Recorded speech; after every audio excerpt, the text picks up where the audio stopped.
Oh, yes. Good Thursday, world. We are live. Big salute to Duracio with that pole position. Big salute to Corey. Big salute to Dogman, Don Young, Ready Red. Big salute, y'all. Man, welcome to another episode of Band Dog Talk with the Dog God. And definitely, like I said, want to give y'all all a big shout out, man. Another Thursday. You know what I mean? Us being consistent, coming into this classroom, man, getting this real dog man, dog women type talk. That's how we do. But like I always do, I like to tap in with y'all, let y'all know how my week has been with the doggies. And nothing crazy this week. I did have uh um a not even a pack. They're already a pack. You know what I'm saying? So you already know, like I only keep two a pack, just based off the fact that even though a three pack might get along, a four pack might get along, just based off my experiences with these dogs. If there's ever a situation where there's a disagreement, it's always a one versus all type of situation. So I always make sure that each dog has a fair opportunity to back the other dog down, especially when they have a relationship. So this week I have two dogs.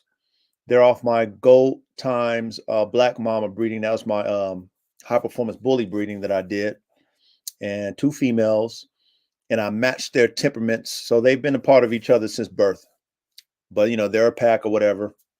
And I have a black female, and then a brindle bitch. The brindle bitch, she got excommunicated from the pack when I all had them together.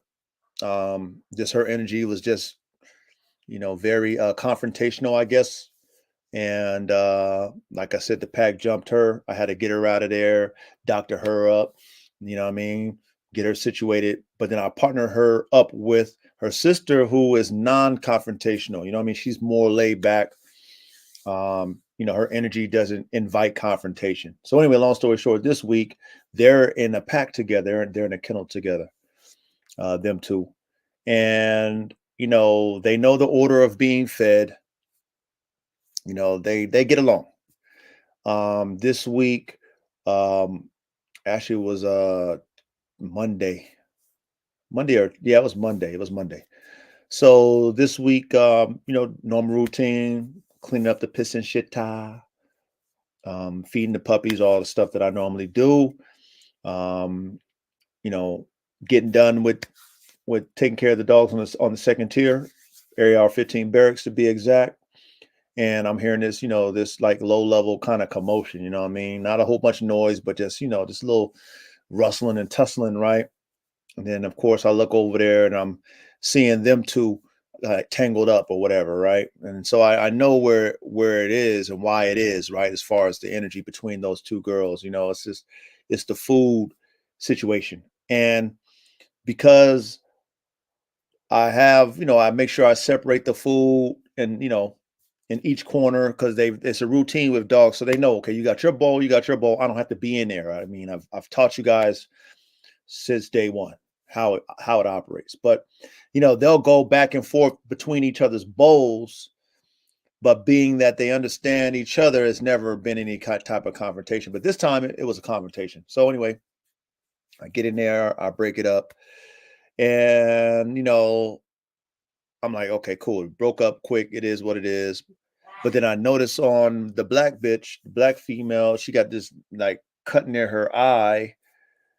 And, like it's like the meat of it. And it's a small cut, but like how it was cut underneath the meat was like bulging out or whatever. And so normally, me and my wife do what we do with the doctoring up kind of, game or whatever, because we got all our tools to make sure that we can handle our dogs and stuff like that. And so, I got my antibiotics, all that stuff. But anyway, long story short, them two got into it. I guess she got caught like right underneath the eye or whatever, and it's got like a little, nice little gash where the meat was, exposed a little bit. So I, cleaned that up, got that doctored up. But yeah, other than that, solid week. You know what I'm saying?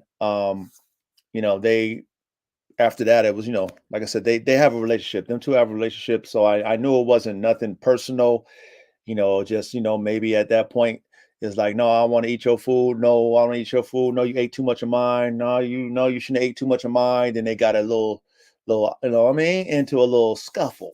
But other than that, nothing crazy this week. Everything is good. So very, very, very grateful for that. But like I always tell y'all, man, get prepared, man. And I'm gonna drop that link down in the chat in a minute. But get your herbal sensations, roll that thing up, put it in your bongs, whatever y'all like to do. If y'all like to do that, man, get your brewski, crack it open, whether it's a Coors Light, the Budweiser, Heineken, you know what I mean? All those brewskis that y'all like, man, go ahead and crack that open.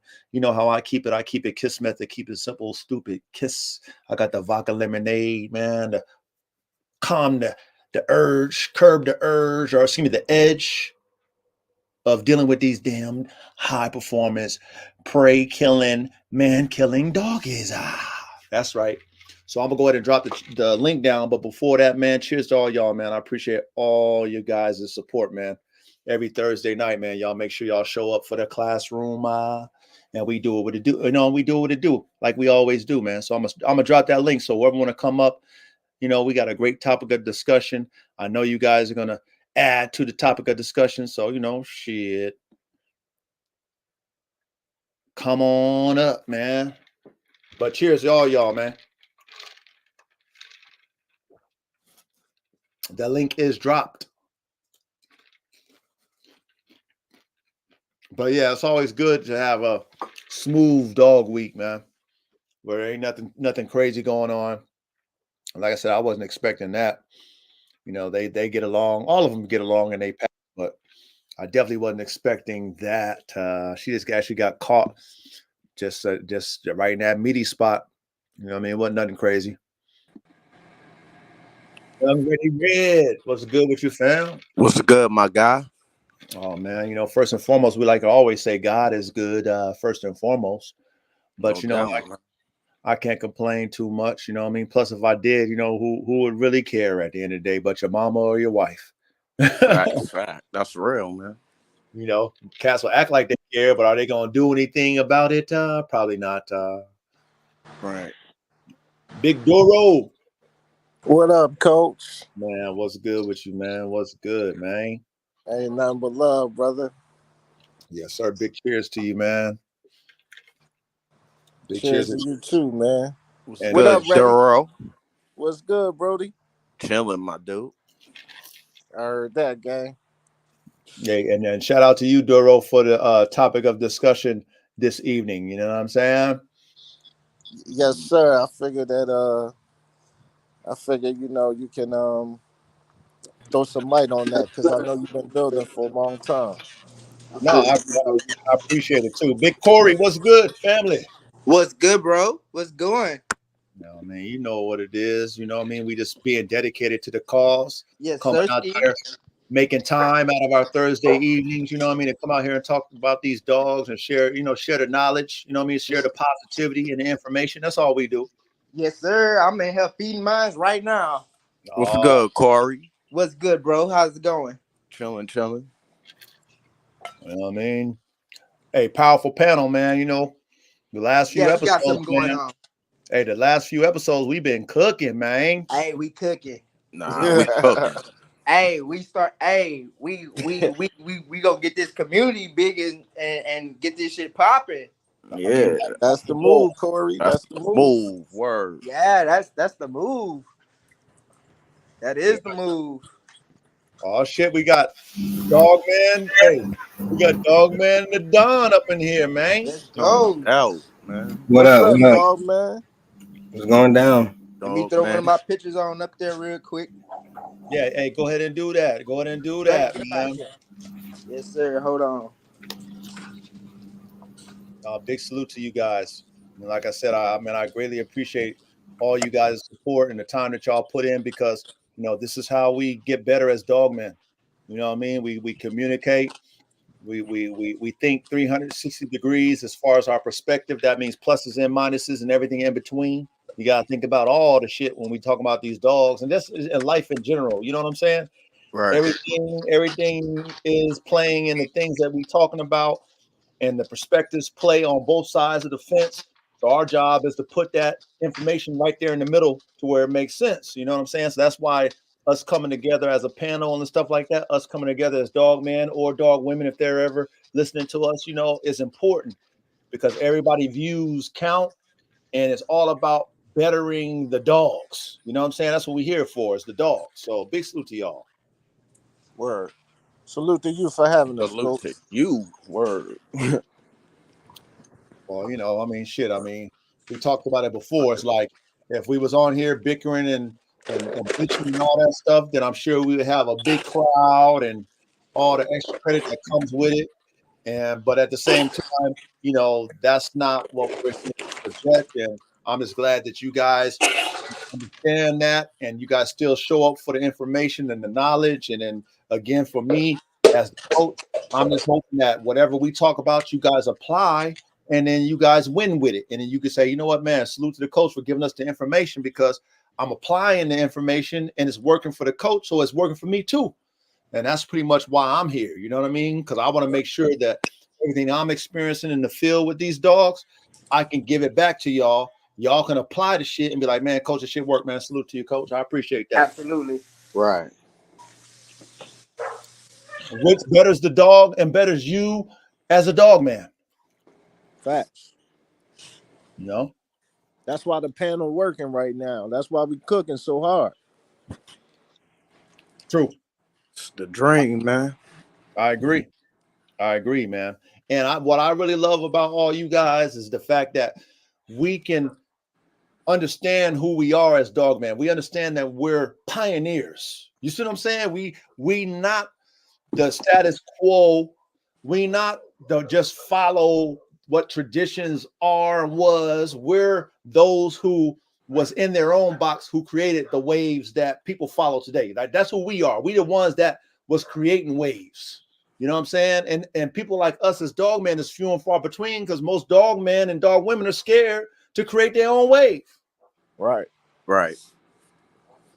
So I salute you guys as dog men and any women who's listening, you know what I'm saying, dog women who's not afraid to get into your lab, put on your lab coat, start really dissecting the DNA, understanding genetic characteristics, start cooking up real top tier, next level type working dogs. I salute y'all for that because that's what's going to change the game for the better. That's how breeds were created to begin with. Somebody, some group of men and women thought about a dog, thought about how they can make a dog look a certain type of way, perform a certain type of way, act a certain type of way, etc., etc. They put these different type of breeds of dogs together, cooked them up. Once they cooked them up, they got their standard. Then they started inbreeding to create the type of dogs that they needed to create. And then voila, we got them breeds here today.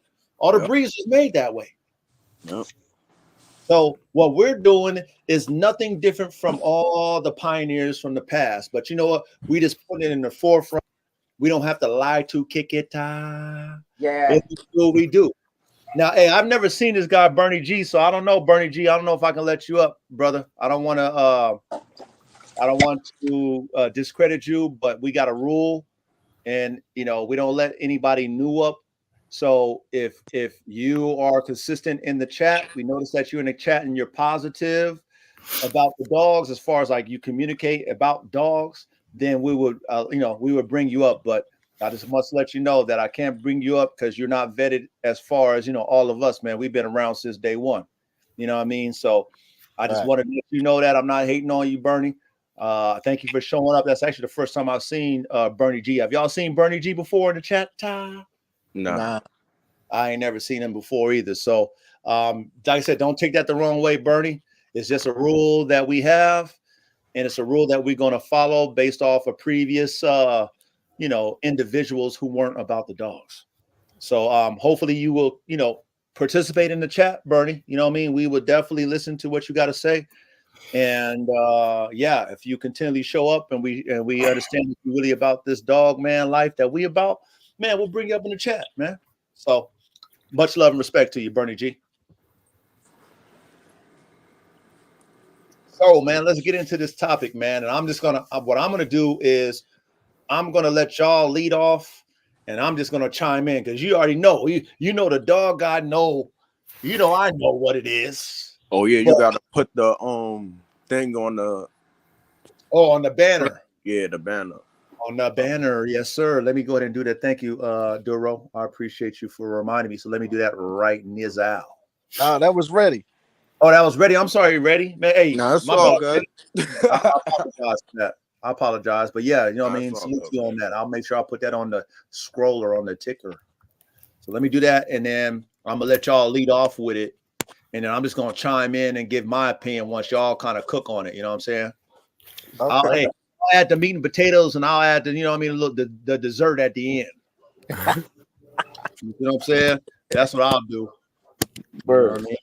Because I'm EA Sports deep in the game. So what I'm gonna say, like I said, I want to add that brownie sundae, that you know what I mean, that apple pie with the ice cream. I want to add that at the end. The sundae with the cherry on top. You know what I mean? But I want to hear what you guys gotta, how y'all want to cook up on it, because to me, you guys are the next wave. You know what I'm saying? Like you guys are the next.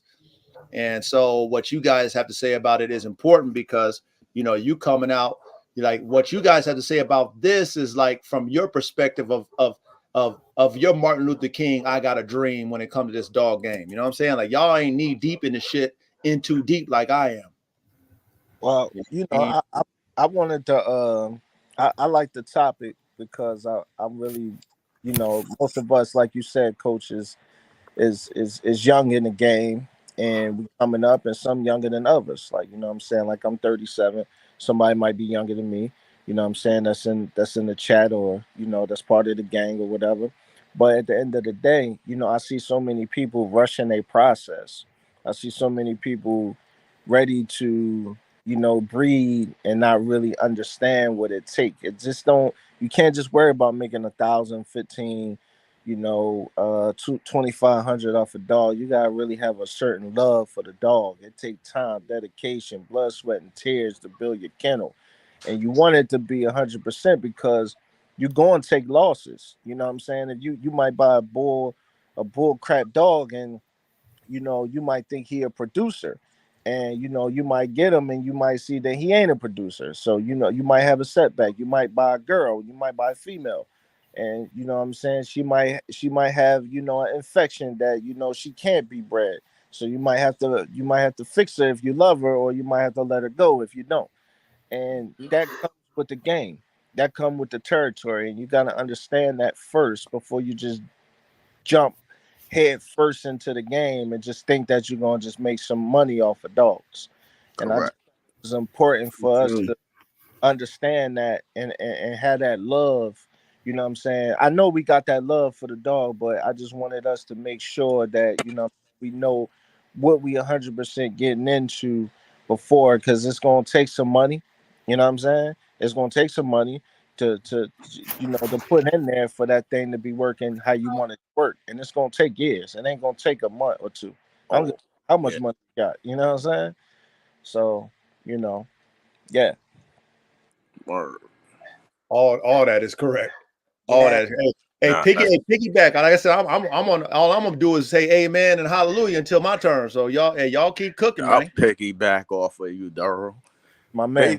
It's like basically these dudes, they buy these dogs thinking they about to make a big profit, and they don't really know what they got. They looking at the papers and all that, but they still don't know what they really got, and they take it to somebody else, flim flam, on they local friend that happen to have the same type of dog. It might not have papers, but they telling they man, yeah, we gonna make this and that, but maybe that dog might not take.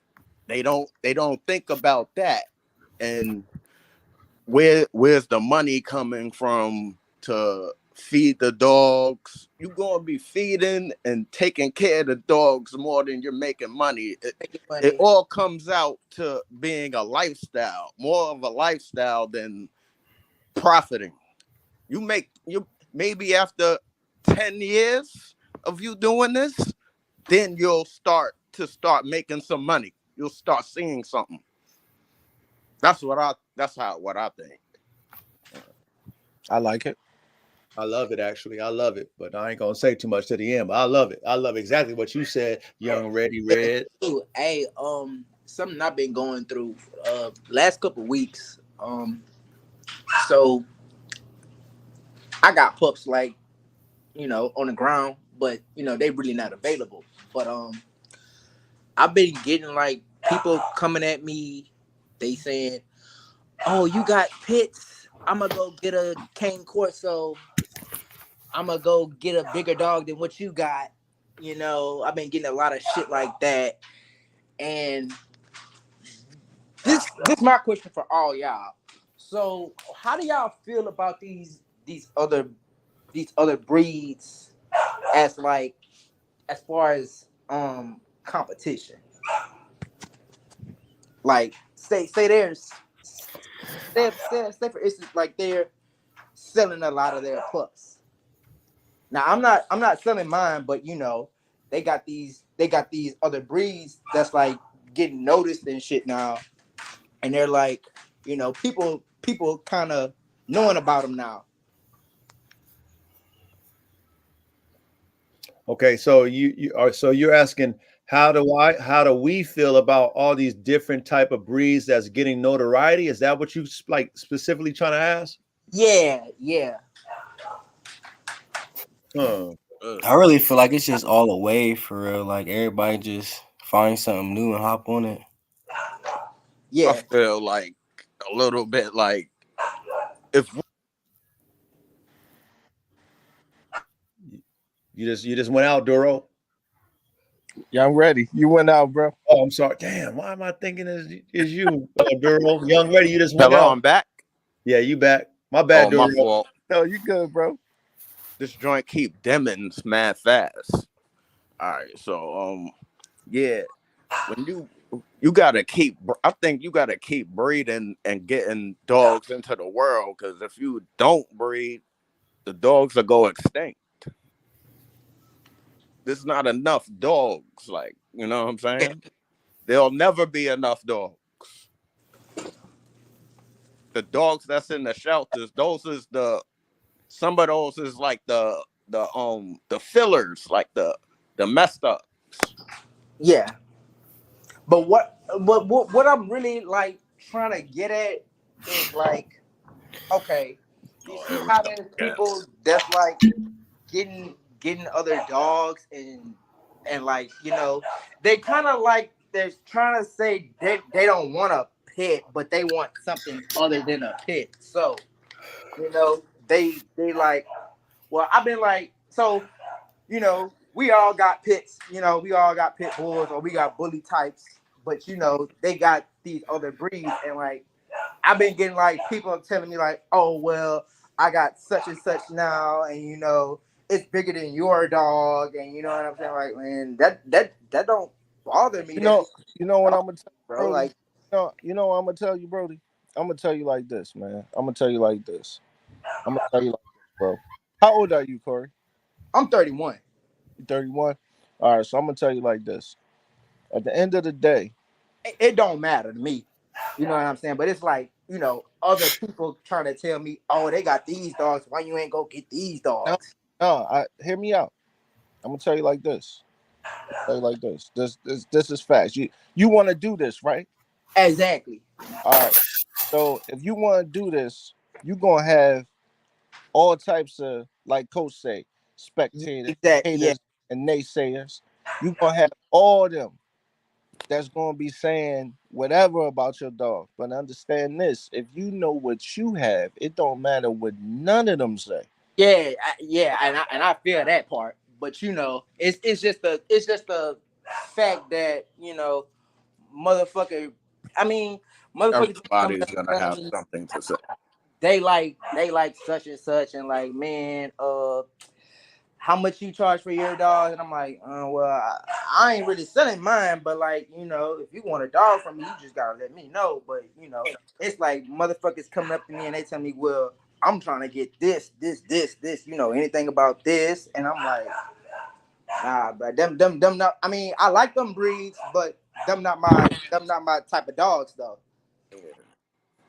That's not what you're doing right now. Yeah, it's really not what I prefer. Like I don't prefer a Presser or a Cane Corso. Like I prefer a pit, you know. Right, So, right. so let me piggyback off of what you guys are saying, Duro and Young Ready. So when you doing you in your lane, right? There's always going to be, like Duro said, a spectator watching, right? Now, because they're commenting, okay, about you and your dogs, that's a good thing. Whether they like your dogs or not, that means they're checking you out. So you doing what you're doing is obviously getting exposure. Okay, and this goes into the topic of tonight. You know, how many years does it take to build a successful breeding program, right? So you're in the early stages of your program because you have some new productions that you've just produced. You're seeing new individuals or other individuals with their type of dog, whether it be a Cane Corso, you know, whatever it is, and they're low key comparing. Yeah, they comparing their dog to my dog.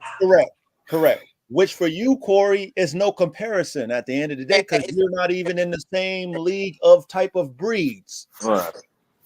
So you can't even, like, you know, put yourself in a competitive type of mindset with those individuals because you guys are not competitive in the same league. It's not like we're not even in the same league, and that's what I try to explain to one person. I try to explain this to one chick, and I'm telling her like, man, that Corso, I mean, it's a Corso, it's bigger than my dog, but like the dogs that I have, they have way more drive than this dog that you talking about. And you saying you want a dog like mine, but you don't specifically want my dog, but you want something different. And I'm like, what are we having this conversation for?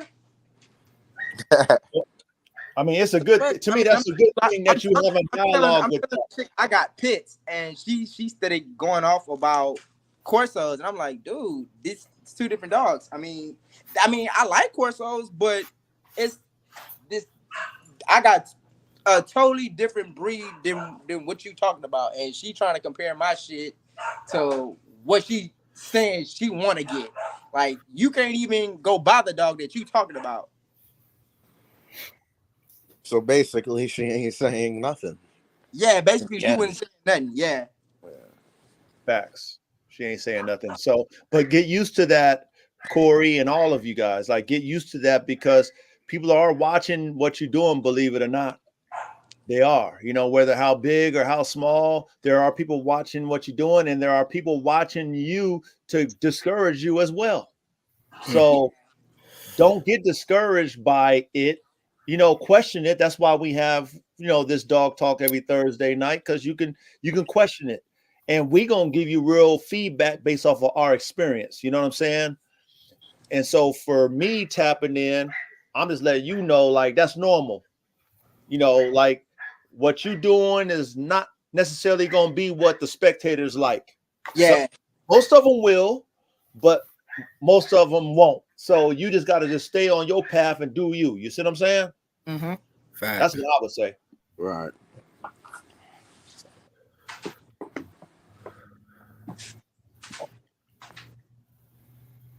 But man, hey, keep cooking, man. You already know the dog guy got something to say, but I'm gonna let y'all cook. Go ahead. I wanted to hear Dog Man Don. Yeah. Y'all want to hear me?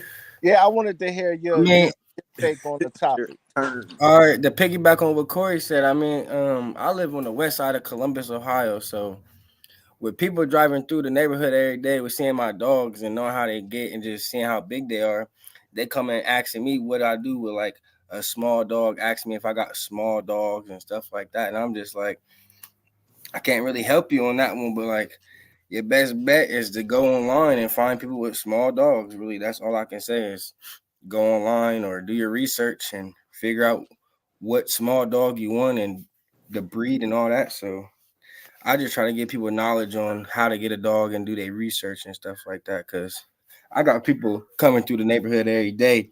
10 people asking me they want a small dog when I got big dogs. Yeah. So I just tell people do their research, go online, find people that got small dogs, man. I can't help you on that one. Yo. We kind of got off the topic a little bit Yeah. about well, what we were supposed to be What talking we're about. talking about, yeah. But I wanted to hear like where you at in your kennel, dog man Don.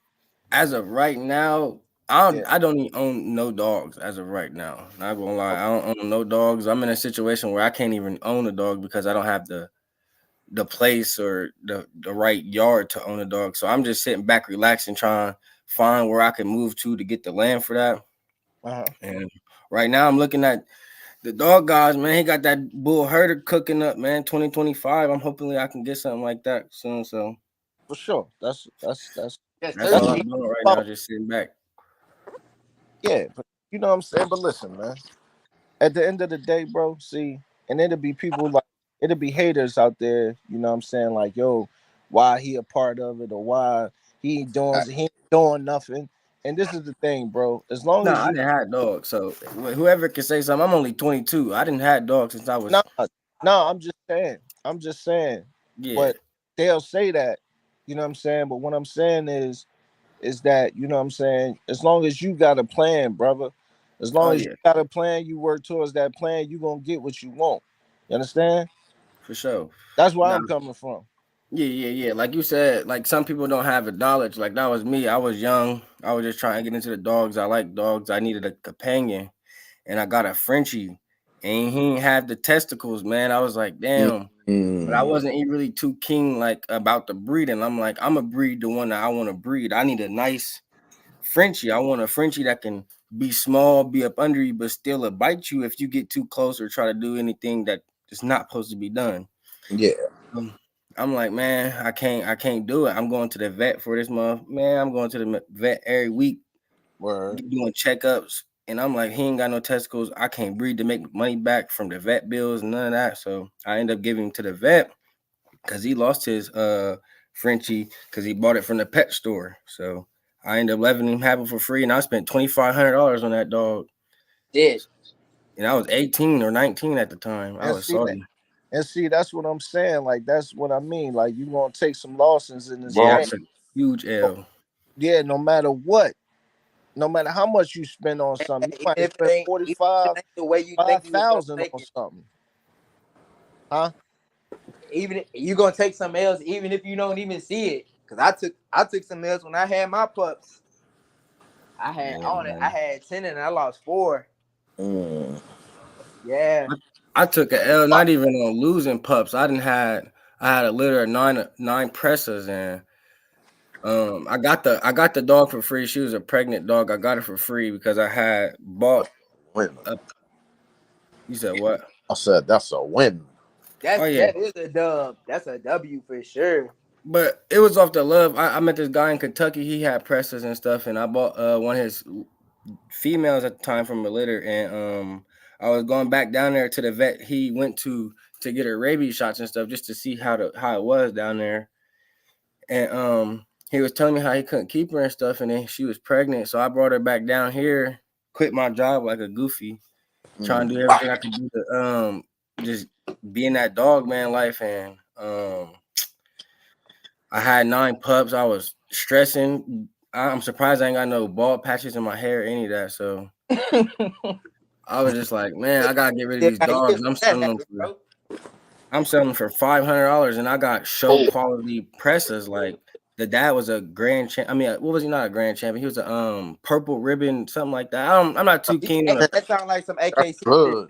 Yeah, I wasn't too keen on the pedigree. I just was like the dog. I like the dog. The dad was a nice, big, like almost completely black presser, but he had brindle in him, and he was just super big. He had the cows on the land. He had chickens. The dog was doing whatever he wanted to do, and I'm just like, yeah, this is what I like. And the dogs was actually great. So I'm sick. I took an L and now I was selling dogs for like 500. Some dogs I don't even got the money on because I was just like, helping people out like they want the dog, and I was just being stupid, man. It was just goofy. So a lot of L's, a lot of L's. You had to survive. Yeah, I had to survive, though. I was putting more money into the dogs than myself and a lot of stuff. Yeah. It's a part of Hey, y'all, just wait till y'all get the dessert, but keep cooking.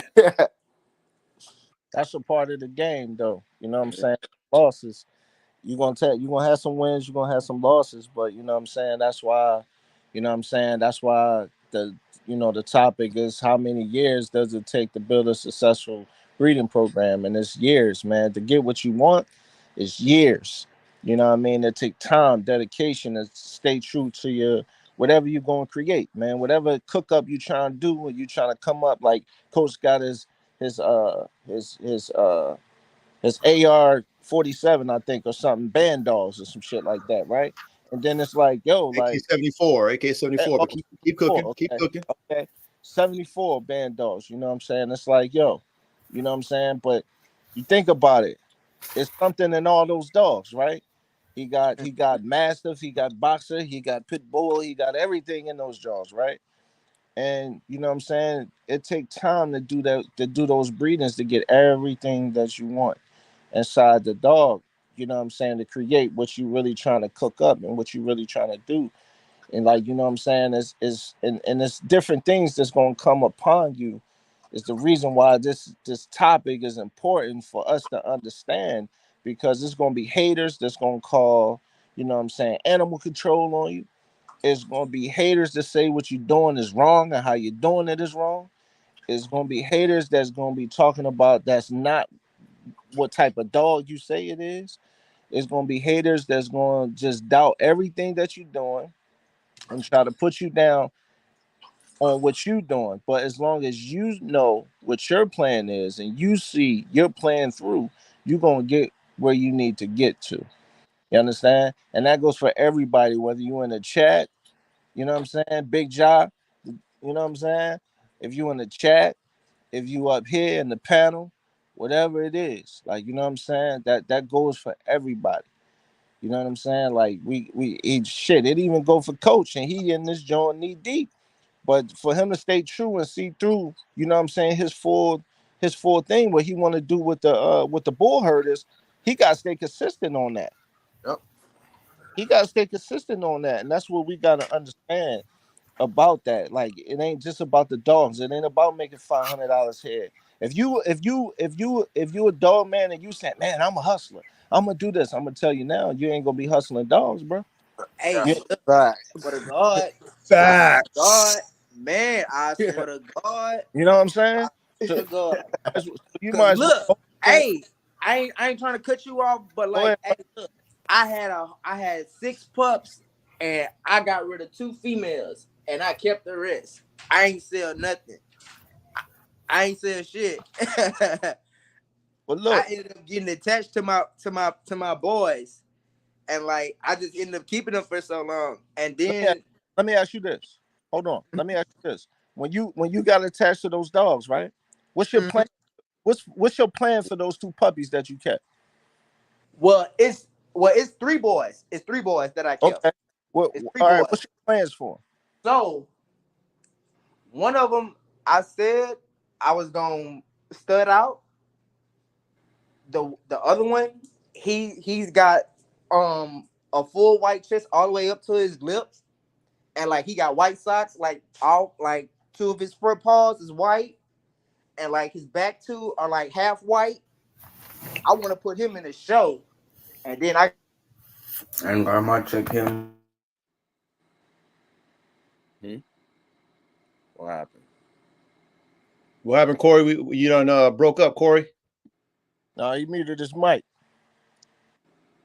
Maybe he had a situation, but you know what I'm saying?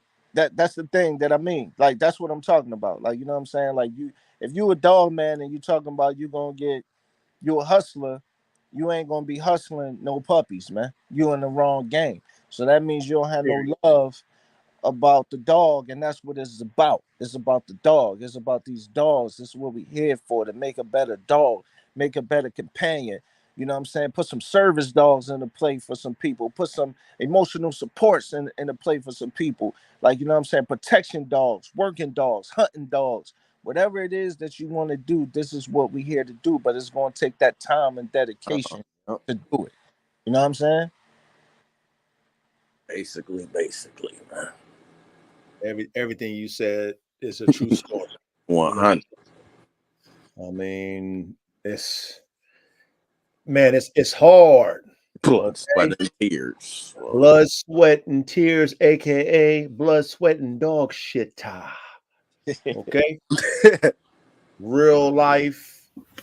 There's no going around the corner and skipping steps. There's none of that. You know what I mean? You're gonna have to really sacrifice everything to get to a level when it comes to building a successful program, though. That's the key. Successful. Anybody can start something but don't finish it. You know what I'm saying? Anybody can start something and remix it but don't finish the end result to make it better. I mean, that's pretty much the dog game in itself. But to really make your shit successful, you got to go through all the trials and the tribulations of being a dog man. And no dog man or dog woman from the past that were successful was exempt from this. None of us.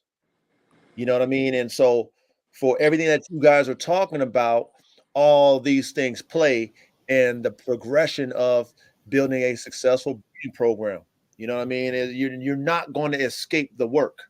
You know what I mean? And it's never going to happen overnight unless you bought into one of those pyramid type scheme type what we're talking about, where they're already affiliated with a group of people that's buying dogs from each other. That's the only way you're going to level up. But that runs dry eventually, because after you can't sell to those people, the public ain't buying that. You know what I'm saying? I had kind of missed what y'all was saying. My fucking phone started tripping. No. We just piggybacking off what you was talking about. That's all we was doing. You know what I'm saying? You want to finish your point or what? Oh no, I'm good. Okay, but I was just just piggybacking off. I kind of missed what you said from the start. No, I was just saying that everything that we talking about is playing, and at the end of the day, nobody from the past who had a successful breeding program had to was able to skip through all the blood, sweat, and tears, aka blood, sweat, and dog shit that is required to build a successful breeding program. That's all I was pretty much elaborating on. But I'm gonna digress, and I'm gonna let y'all continue to cook, because the coach can cook, y'all know what I mean. I'm gonna let y'all continue to cook before I start really cooking.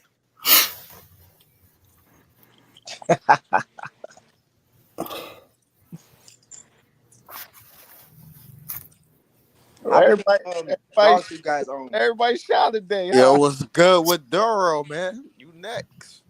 Me? Your turn. Hey, Duro been cooking. What you talk about? I mean, how many dogs do you guys own? 0. But I'm affiliated with a lot, though. I can say that. Okay. Man, hey, let me go ahead and be the coach. Yeah, I know Coach got 30 plus. You know what I mean? Let me go ahead and be the coach. Coach got 30 over there. Yeah. Coach, I wasn't trying to be Michael Jordan, Coach. I was trying to be Scotty. You know what I mean? Hey, but listen. Go orchestrate a little bit, Coach. Hey, all I do is try to lead by example. So I don't mind passing the mic to my brothers. You know what I mean? If y'all it is your show, Coach. Orchestrate a little bit. We're gonna take over. We're gonna take over, Coach. But I'll go ahead and do what I do best. You know what I'm saying? Lead by example. You see what I'm saying? So with this topic at hand, I have firsthand experience. You guys know that. You guys know when I be on my social medias, I'm always talking about that work, and more work 3 times. I've been talking about that since I got on social medias back in 2018. I've been talking about that work. Okay. Now, a lot of people want to show you the pretty pictures. A lot of people want to show you the quick little videos and they dogs in the perfect, a stacked position to where you like ooh and on, ooh, right? But at the same time, yeah, that plays when it comes to marketing. I do that as well. But every time that I be on, I'm always telling y'all about the work I'm putting in. I'm showing y'all the cleaned up kennels. I'm showing y'all, the dog. yeah, I'm showing you guys what it truly means to be a dog man, what I can show you. You know what I'm saying? Because I can't show you everything, because just like we had a few times ago, people take the real shit out of context. But at the same time, I show you what I can show you, because I want y'all to know that to have this level of dog program, you got to put in this damn work. And I've been into dogs breeding wise, like I told y'all, since 2005. But when I started in 2005, it was a hobby. Okay. I was a hobby breeder. 2017 to 2018, it was a business. You know what I'm saying? It was a business. So it's a whole different mindset.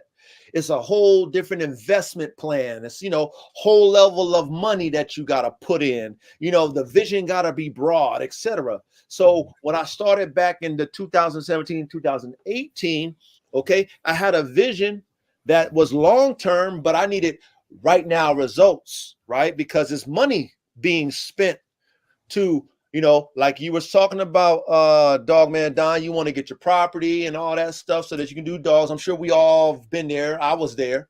Yeah. I got my property. You see what I'm saying? Knock them down. Big salute to your family. Big J to Don. Big salute. Live your life, dogs. Big salute. RG, even you, man. Big salute. But anyway, I had the vision then when I could do it back in 2017. So like I told y'all, I did it. But now my journey in this is just like all you guys' journey is going to be, right? We're learning on the job being dogmen. I've heard from other dogmen what they've experienced, and I have respect for people's experience. That's one thing that I do respect is experience, whether it's good or bad. If you experience it, I got to respect it because it's real to you. And I project my outcome based off of the experiences of others. That's how I learn. So I had a vision. I saw my vision. Okay. Saw it before it was a vision. Got my dogs. Started to pursue the vision. Now, I had goals to hit. Now, over time, you figure out, even though you have goals to hit, sometimes you don't hit them. Especially when you breeding dogs or breeding any type of animals. Like we talk about our lab, right? So with me, I have a lab, I have lab notes, I have dogs. Now, I don't know what I'm going to produce off of them dogs in the lab. I don't know that. I can only project that. So then when you're breeding, sometimes you breed and you don't get a litter. That sets you back, right? Or sometimes you breed dogs that you think is going to produce what you want, and then it doesn't. That sets you back too. Sometimes you breed dogs that you've spent a lot of money on and they die. That sets you back too. You know what I'm saying? Sometimes you buy dogs that don't turn out what you expected when you paid top tier type dollars, and then they don't produce. So all these things we have to think about. But at the same time, when you're new to the experience of being a dog man, you don't know these things. And most dog men or dog women aren't going to tell you these type of bloopers and blunders and these failures that we're talking about tonight, which ties into the how many years does it really take, right? How many years does it take? Well, I'm going to say to myself, I've been, let's say, 2018, 2019, 2020, 2021, 2022, 2023, and 24. Okay, going on 25. So I'll be going on 8 years. 8 years I'll be going on. Am I where I want to be? No. Do I have a successful breeding program? No. No, I don't. Now, have I made progress since 2017? Yeah. Yes. Have I accomplished some of my goals? Yes. Have they had some variances? The goals that I have they varied? Yes. Now, this is all a part of the process of trying, and the key word is trying, because every day I'm trying to have a successful breeding program. Okay. And there's a lot of things that encompass success when it comes to breeding dogs. A lot of things. You got to be able to afford them. That's the main thing. You got to be able to, like I was telling y'all got to be able to keep litters. Okay. Keep litters. Okay. That's more money, more time. Hoping and praying that the dogs that you got turn out what you envision, hoping and praying that when you do decide to breed them dogs that they produce, All this is a part of this process that none of us dog men or women can escape if you want to be successful in your program. Now, it's easier, I'm going to tell you this. If you're breeding a particular breed that's already established, it's a lot easier than doing what I'm doing. Because I'm in the lab creating. You see what I'm saying? I'm creating shit. I'm not at the end of the day following a blueprint that's maybe been, established maybe 20 years, 30 years, 50 years, 100 years ago, however many years the breed has been established. Okay. Now, even that is hard because what are you trying to produce? You know what I'm saying?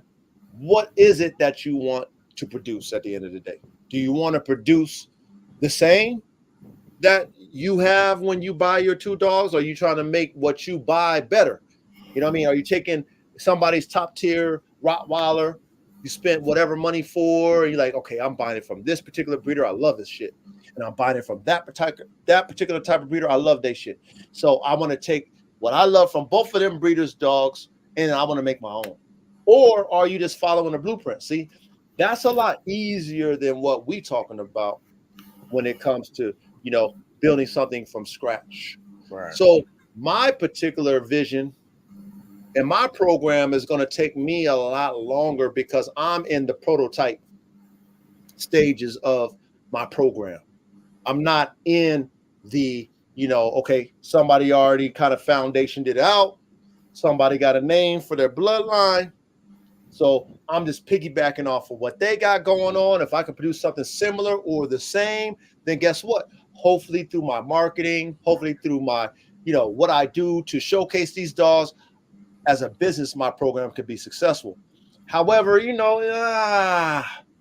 that's not always what happens, even with those people who breed that way, you know what I mean? So my answer to that, how many years, okay, for me, I'm projecting 10 years. Now, that's 10 years of losing money. Okay?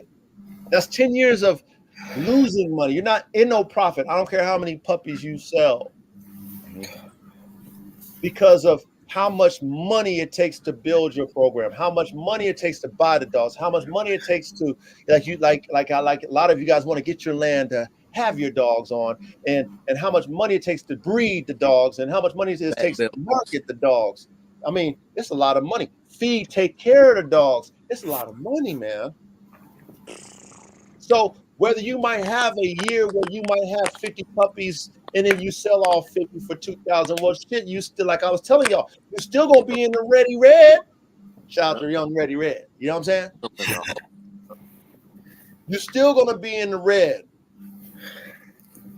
because it takes a lot of dogs, first and foremost, to build a breeding program. You just ain't gonna do it with 2. You just ain't going to do it with 3, 4, right? It's going to take more than that, because how are you going to find the best dogs for your program without it? You can't. You got to have. So then that means you're going to have to spend money to take care of those dogs. Yep. Right? A lot of people don't really understand that part of being a top tier breeder, the amount of dogs that you got to have to be able to produce what you're trying to produce. If you're trying to take your shit to a level, I mean, if you're just trying to produce dogs, you can just freestyle it all the way through and then cross your fingers, cross your toes. What? Oh, please let this one produce the best dog. Like, it realistically, it doesn't happen that way. Okay, I'm gonna give you an example. Okay, I did my red tiger breeding. Y'all know about that, how much I anticipated that breeding, and God blessed me with Red Tiger Jr. Okay, now as he hit 1 year old, okay, I'm checking everything off on my notes, and he meets pretty much 90% of my notes. Okay, so for me as a breeder, that's successful. But the main thing that I really wanted to see, which is the breathing part, I told y'all, I'm noticing that he does it. I didn't fully fix it. Right. Now, I have to be honest about that because that's the level that I'm playing. I'm playing at that level where my dogs have to be better than the original. They have to be better than, you know, the grandfather, the grandmother. Like that's Right. my thought process. So when I look at my notes and I assess Red Tiger Jr., I look at the things that I like. But then, like I said, the main thing is like, you know what? I need that air intake to be correct because my whole agenda with my dogs, Formula One level, like y'all already know, I'm pushing frames, brains, and motors. It's performance first. So if I'm breeding a dog that looks spectacular, because Red Tiger Jr., he's going to look spectacular, by the way. He looks spectacular already. But if I'm going to breed a dog that's, you know, high level spectacular, but then, you know, can't cool himself off and pretty much die of a heat stroke, then what's the purpose? You know what I mean? Like, what's the purpose of me having a dog like that? There's no purpose behind that. It doesn't work for me. You know what I mean? So then for me as a breeder for my successful breeding program, because that's what we're talking about, okay, I have to say, okay, well, Red Tiger Jr. is a tool. Even though you or the spectators that might see him, but like, that dog is the shit. I know for a fact that I can't put him to the test that I can put AK-47 through. I can't put him to the test that I can put AR-15 through. To where, you know, they're going to maximize their performance and not have a heat stroke. So I have to say to myself, you know, my program for that Red Tiger program is set back. I mean, it might take me another 2-3 breedings to get the right dog. That's what, maybe 6 years if I do it every 2 years, 4 years, whatever I do the breeding. That's a long time. Yep.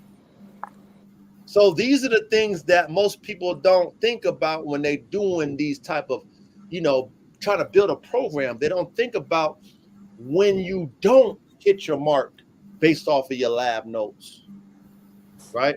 They don't think about these things at all. But of course, if you knew, you don't know what to expect. Only someone like myself or someone who's have experience with dogs, who have experience with breedings, who keep puppies, who watch them develop, who know what you're looking for genetically, and you assessing it as the dogs develop, you're testing it, and you're like, okay, well, shit. Because see, with Red Tiger and his brother, right? I heard from the breeder what problems they have, but I've never experienced that with a dog. I'm like I said, I'm in tune with pit bulls. Like that's my foundation is pit bulls. So I never had a breeding problem with a pit bull. I get into bulldogs. The breeder tells me ahead of time, like, hey, by the way, these dogs have so much drive that they overheat, but I've never experienced a dog overheating, right? So then I see little things that tell me, okay, well, damn, their breathing is off, but I've never experienced a dog who overheat to the point of no return. Right. So then I experienced that with them type of dogs. I'm like, okay, I know what to look for now based off of experience, right? You can be told something until you experience it. It's a whole nother level. And even when I got into American Bulldogs, okay, when I got into American Bulldogs, I had an OG that I bought an American Bulldog from who, you know, he's well known in the American Bulldog world. You know, older guy, got show American Bulldogs, done bought all kinds of American Bulldogs. I remember I telling him my whole vision. I was so excited, like, hey, I'm buying 3 females. I went ahead and got me some semen over there from Buff Dogs. You know, I got this vision. I want these bully type American Bulldogs, and I wanted to have high performance. And he was just telling me, he just like stopped me. He was like, man, everything you talking about, I've been there, done that, man. He said, the dogs you trying to create are pieces of shit. That's what he told me. Now, because I'm new, I respect him because he's an OG. I'm going to respect him. Like, okay, OG, respect. You know what I'm saying? But I'm still going to try to do it. And he said, I know you're going to try to do it. You know what I'm saying? Because I did. You know what I'm saying? This is like a 75-year-old man. Okay? But at the same time, he told me that. He's like, those dogs are pieces of shit. And he said they're pieces of shit because they don't perform. They look amazing, but they don't perform. And guess what I figured out?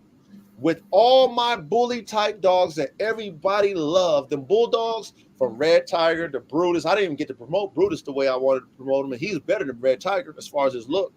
Big Bertha, every one of them bully type bulldogs died because they have the drive, but they're not built for performance.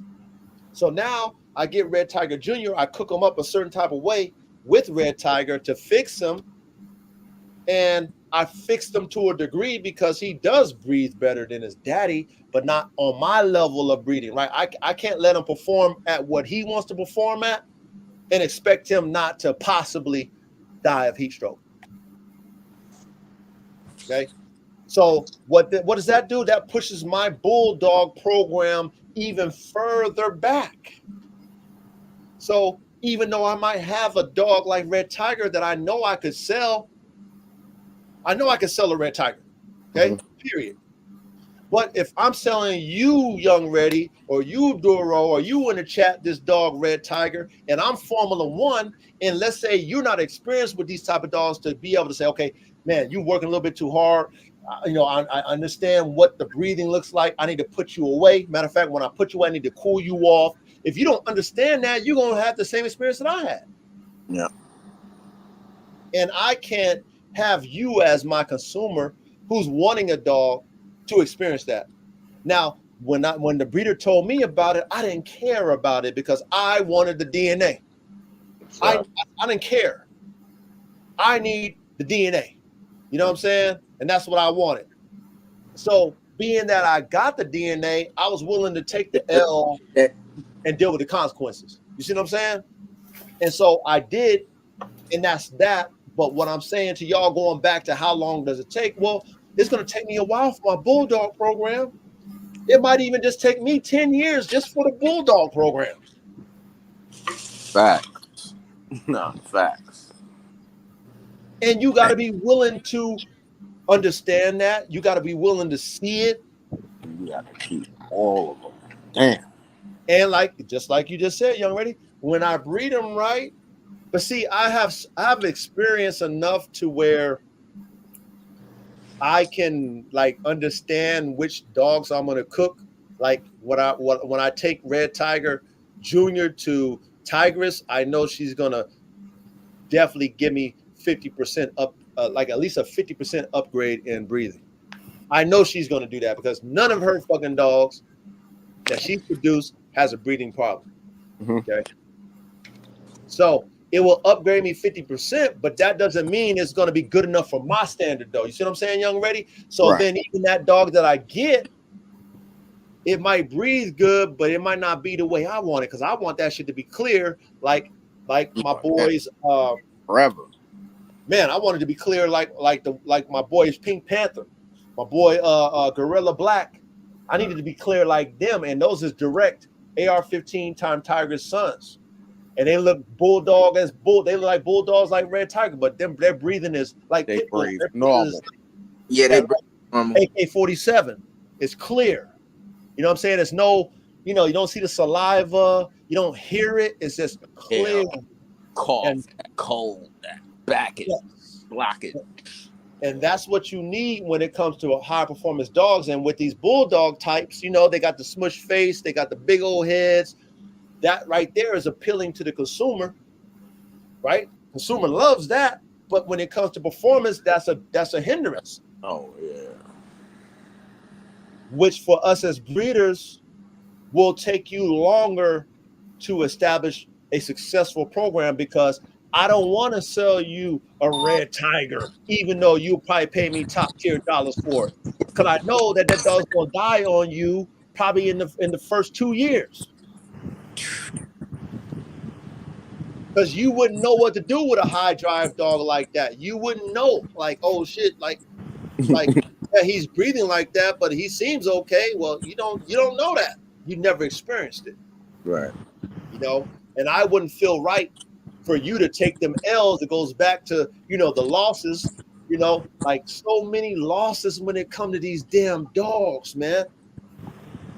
So much money that you lose when you spend top tier money on dogs and they die. That's the worst. Or you like I was telling you, I did a breeding with, one of my American Bulldog bitches. I spent a lot of money on semen on an American Bulldog male, and I spent a lot of money to do the breeding because I had to do a TCI. That's not cheap. So I paid for the semen, did a TCI, spent $2,500, which is top tier money for an American Bulldog for this bitch. Our breeder, she has puppies in her, and the bitch has palametra, which is an infection in the uterus. That's game over right there. So I go in. This is my second experience with that, by the way. Okay, I had it on another bitch, but she didn't have no puppies in her. But check this out. I take her to the vet. She has puppies in there. The vet tells me, well, you know what? Guess what, sir? It's pretty bad, and what can you do? You're gonna take the uterus out and cross your fingers. The surgery is this much money, but you're still gonna lose the puppies, or I would just advise you to put her down. So I was like, damn, all that money I spent, I had to take an L. I had to put the bitch down. Yeah. What? But how do you know he was telling you the truth? Oh no, she was telling me the truth. Oh, all right. I trust my vet.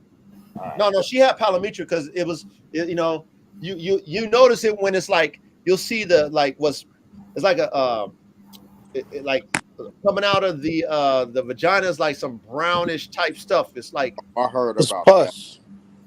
whatever it is, you see it, you know what it is, because that's what made me take her to the vet.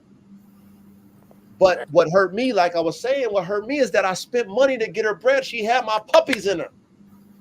Yeah. I was anticipating this. This is a stud I paid a lot of money for. His semen. I was excited about that. I paid a lot of money for the bitch. So I had to just take that L, right? And so I take the L, I have her cremated. So I got her in a nice little box, her and my puppies in that box. An L. But see, this prolongs your breeding program. You see what I'm talking about? Yeah, I see where you going with that. Watch this. I bred Red Tiger. They drove you. Check this out. I bred Red Tiger to Tigress first. Now, this is when Red Tiger was dead. I only had 3 straws I was able to get. That means 3 breeding that I was able to collect off of Red Tiger before he died.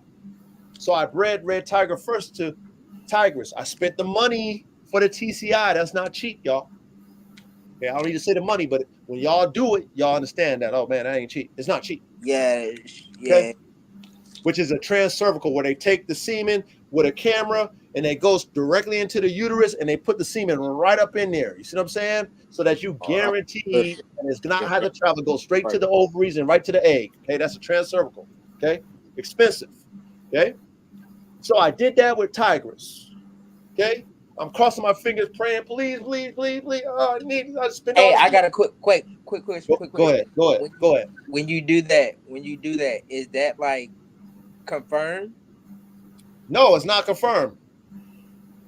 Nothing is confirmed until it's confirmed. But what it does is it eliminates the semen having to travel, all this, and dying out. It goes straight to the uterus, to the egg, semen fertilized. So it's like they taking a baker and just going straight to the egg with it. Yeah, they're taking the camera with this long ass camera tube, and they're going right in there into the ovary or into the cervix, to the ovary, right to the egg. Hit the semen on that thing, splash it. You would think that's official, but okay, so there you go. There you go, young lady. That's why you spend the money, because you would think that's official. But see, we playing God. We not God though. It's on the bitch. Yeah, it's on everything that's lining up, whether it be the bitch, whether it be the semen, it's on everything. But long story short, I missed that one. So that's money. That's another L. Yeah, okay, down the drain. Upon the many L's I done took doing this dog thing that we talking about, breeding, being a dog breeder, spending all the money on the genetics, the DNA that I be talking about, right? It's nothing that's guaranteed. So then that sets you back. Yep. Right? So I had the momentum with Red Tiger. Not only that, with Red Tiger, I had semen sold on Red Tiger. Right before he died, I had to call the dude up like, hey, man, by the way, Red Tiger died. And you know what he told me? It's a breeder I respect, too. He said, Coach, you know that's your fault, right? And I had to think about like, well, I ain't never dealt with a dog like that. But as I think about it, yeah, it was my fault because I should have babied a Red Tiger dog. But Red Tiger is not a dog to be babied. But that's pretty much what he was saying is like, you should have known that dog would have fucking blew up.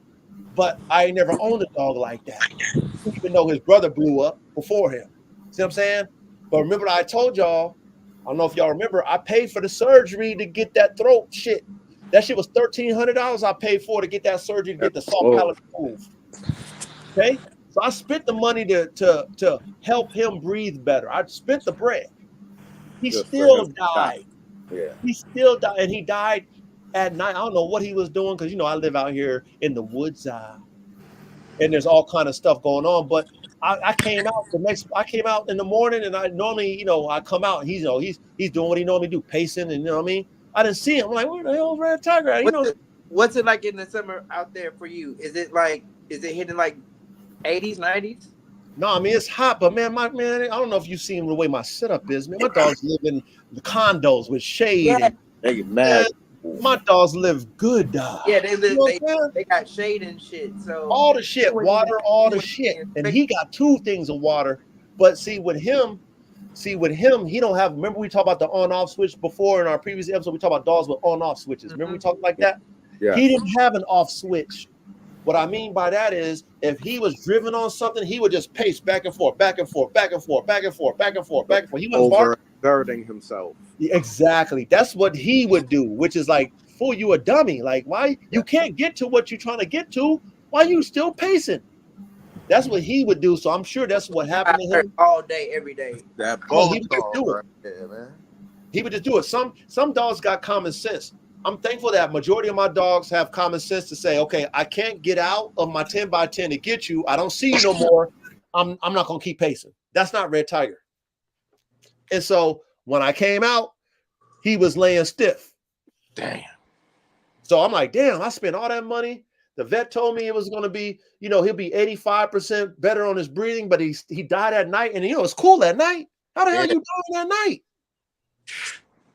But see, these are the things that you got to learn about these type of dogs through experience. You understand what I'm saying? So with that being said, that pushes your program further back. Damn. And it shows you that, you might have a 3-year plan that's legitimate on paper based off the dogs that you bought, based off of your breeding plans, etc. Okay. But you might breed and your breeding don't hit. That's a whole nother 6 months. You breed again, that breeding don't hit. That's a whole nother 6 months. Then you breed again, it doesn't hit. I had to, man, I can go on and on with stories. I bought my bitch Reign Supreme, $10,000 bitch. Okay. Bought her from Top Dog Bullies. Okay. And I only bought her because I wanted that was when the try, and I was into colors, but I wanted a try color gene in my little bully program. So I bought an XL. She was a lilac try. Bitch, Reign Supreme. Beautiful bitch, man. Beautiful bitch. I was very satisfied with what she looked like. But that bitch could never get pregnant. See? So that's $10,000 down the drain. 10 grand gone bye-bye. So she ain't even throw nothing? She could not get pregnant. Matter of fact, she died last year of palometrium. Oh, so that's the second one you lost to that. I lost 3 bitches to palometrium, by the way. 3. Oh man. 3. Sorry to hear that, man. Well, see, this is the reality of being a dog, man. That's really doing this shit. Yeah, it's part of it. Yeah. It's part of it. Yeah, they getting of age and they taking their turn. No, they ain't of age. Like they young. Yeah, but still though. It's just you don't know. You don't know what you're getting when you buy into these niggas. Correct. And you can't fault the breeder for that because the breeder don't know if that bitch is gonna have palometra. They don't know. So I can't go to the breeder like, hey man, you sold me a dud. I spent $10,000. Like I couldn't do that to them because they don't know. They don't know what that uterus is gonna develop like. Obviously the mother had puppies, right? The father Exactly. produced. So the breeder can't be like, well, shit, all he don't know or she doesn't know. That's just an L that we as breeders got to take. And I've taken so many of them L's. Too many to count. Okay? Too many to count. But this is part of this process of being a successful breeder. Because you have to go through all these things to understand the process, to not be in your feelings and crying about it because it doesn't happen to you 3 or 4, 5, 6, 7, 8 times already. So then you kind of just become numb to it. And it's like, well, it's a part of it. You know, when you lose money on top tier dogs that you buy or because they die for whatever reason, and you cry about it because you love them, right? And you cry about the money that you lost. And, you know, you think about it like, damn, how many other L's have you took before? You're like, well, damn, I done took probably like 12 of them. Why are you crying about it? Well, you're right. You know, like that's what type of reasoning you got to say to yourself when you be taking these L's being a dog man or dog woman and trying to breed or have a successful breeding program. This is what will happen when you really doing this shit. Not talking about it, not wishing, hoping, I got a dream like Martin Luther King and shit. No, you actually in the game, EA Sports in the game, in the field, doing it, experiencing it, producing it, losing it, spending money, losing money, spending money, losing more money. You know, all this shit is playing. And none of us, dog men or dog women, can escape the process of this if you want to be successful now. Now, if you want to give up, most people do, then, you know, give up because it's hard. It's a long, hard road. So if you can't handle it as a man or a woman, if you can't stomach it, you can't separate your emotions from reality, then you should not go into this dog breeding game trying to be successful because you will never be successful. Okay. And that goes, especially if you're dealing with high performance dogs that have maximum prey and maximum man drive that can kill prey and can kill man. You cannot be weak at heart. You cannot be weak in spirit and weak in the mind having and breeding these type of dogs. You can't be. Because there's a lot of responsibility on you as the breeder. If I'm breeding poodles, little lap dogs, that's different. You know what I'm saying? Them dogs, just all people want to do is cuddle them damn dogs. That's different. That's different. But, you know, we have high expectations for our working dogs. You see what I'm saying? Like all of us, if we buy a working dog, we have high expectations for them dogs to perform. And to keep up. Period. So if I'm producing them type of dogs and you're like, Coach, the reason why I'm buying from you is because I know what you preach is what I want of my dogs. Then I got to deliver that shit. I just can't give you a dog that look like it could perform. And that's why I have to just say, you know what? For that breeder that told me about Red Tiger and his brother, he didn't have to tell me about that. What she did. Now, because I'm a version of them type of dogs, never had a bulldog type ever, other than a pit bull. I just, like I told y'all, I just wanted the DNA, so I was willing to accept the clause, the dogs might die on you clause. I was willing to accept it because I just wanted the DNA. So for you guys, right? And there's people like my boy Abla Bang Bang. He liked them bully types. And Abla Bang Bang, I like them bully types too. But there's a fine line as a dog breeder between a functional bulldog and a bully type. It's a fine line. And for any dog man that figures that out, I'm sure they'll be rich. Okay? And there hasn't been a dog man to figure out how to produce a bully type high performance working dog. What I mean by a bully type high performance working dog, like a bulldog bully type that perform like a pit bull. Ain't nobody did it yet. And there's a reason why. Okay, that's all I'm saying. When you cook these dogs up, you'll see it when you own them and you test them. You know, Like when I was testing Red Tiger just as a version with them type of dogs, that means new to them type of dogs.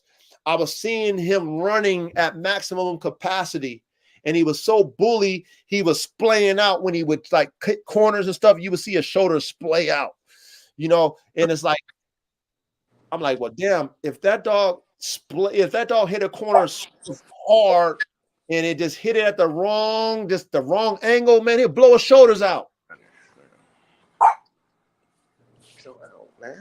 Like, period. Blow his shoulders out. Now that's a vet bill for me.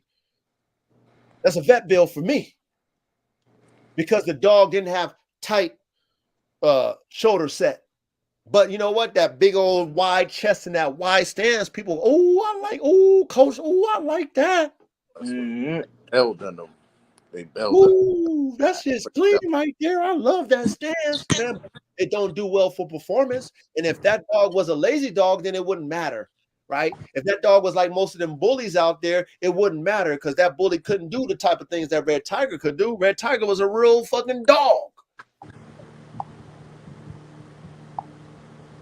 But it took me to watch it, see the drive, understand why. Well, damn, I mean, this dog really want to go, but he wasn't built to go. He was just built for looks. But because the breeder was breeding for that, because that made them the money, I get why. I get why Red Tiger was the way he was and Bruce the way they was the way they were. They had the dogs in them with all the drive, and they acted like them, but they weren't built for that type of drive. You know why? Because it wasn't going to give them the money right away. It was going to take them probably another 5-10 years. And I'm sure they was already 20 plus years in their program already when they made Red Tiger type dogs. That was very popular and very profitable for them as breeders. So it goes back to the question. How many years does it take? At least 10. At least. Yeah. Are you guys and ladies willing to put in 10 years of losses, not wins, losses? Are you willing to take L's for 10 years to get to like, oh, I finally get it. Oh, I finally did it.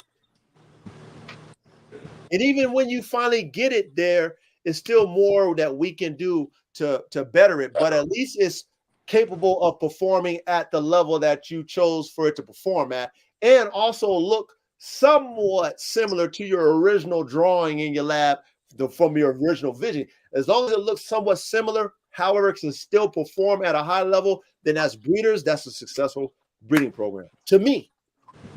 But that's so hard to get to. And watch this.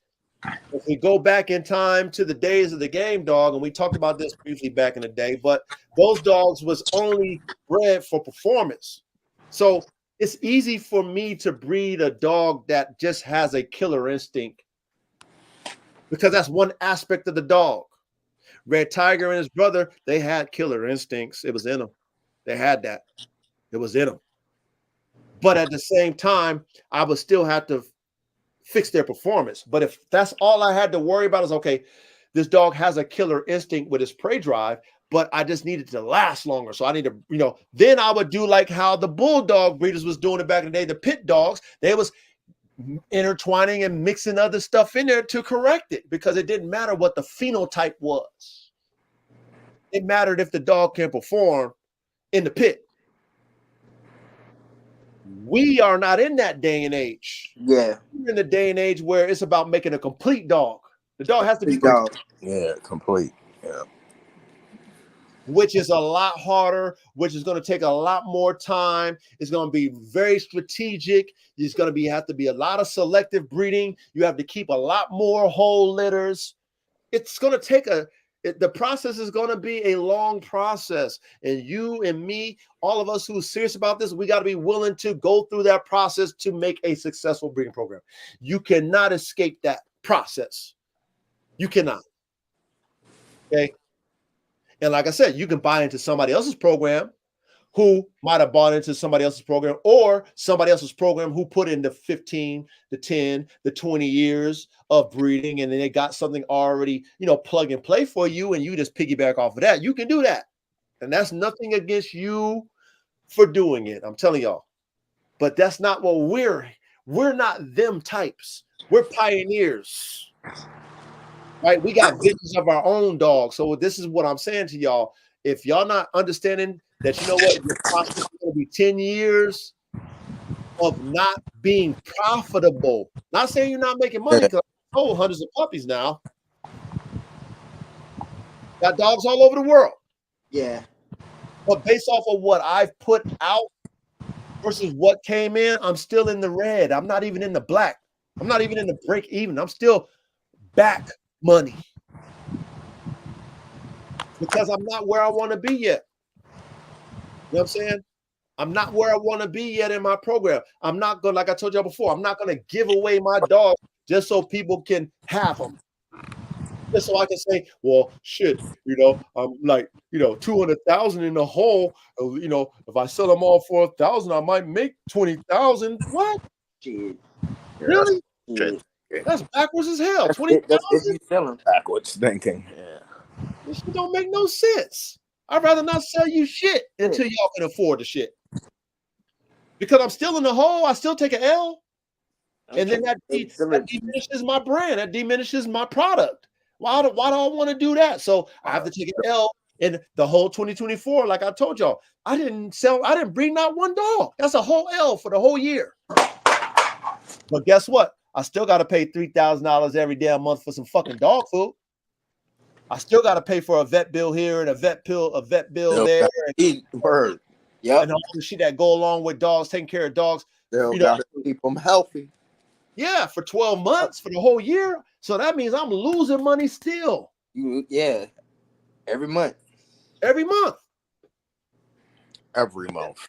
Just so that the vision of a successful program can manifest itself. And then, of course, how long will that take? Well, we don't know.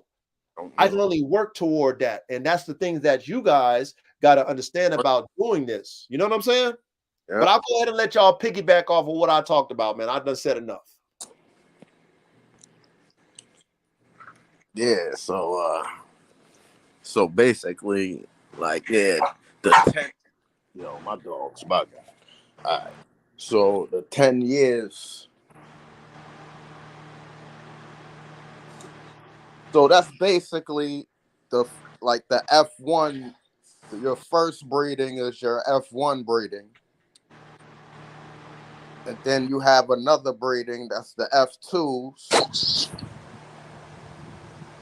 So I thought maybe when you get to like F6, F7, that might be more of the standard you're looking for, but it might not have all of the features yet. It has some of the features. Then you got to keep doing it again.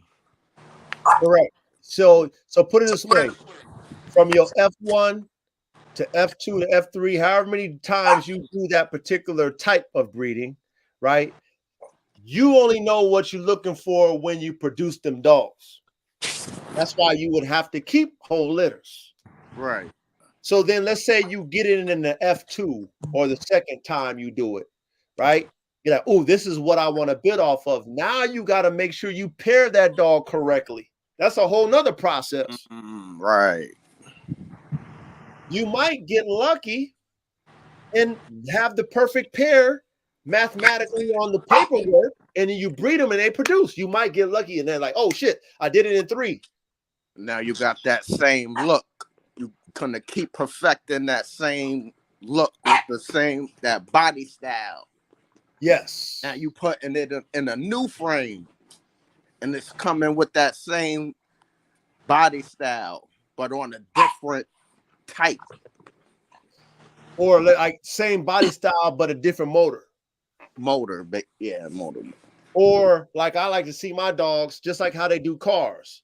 You know it's a Corvette, but it's a different body style. Different type, yeah. Like a F1. Yes. GT. Yeah.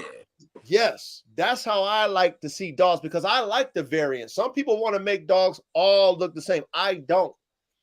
I like the fact that Red Tiger Jr. looked the way he do. He taller than his daddy.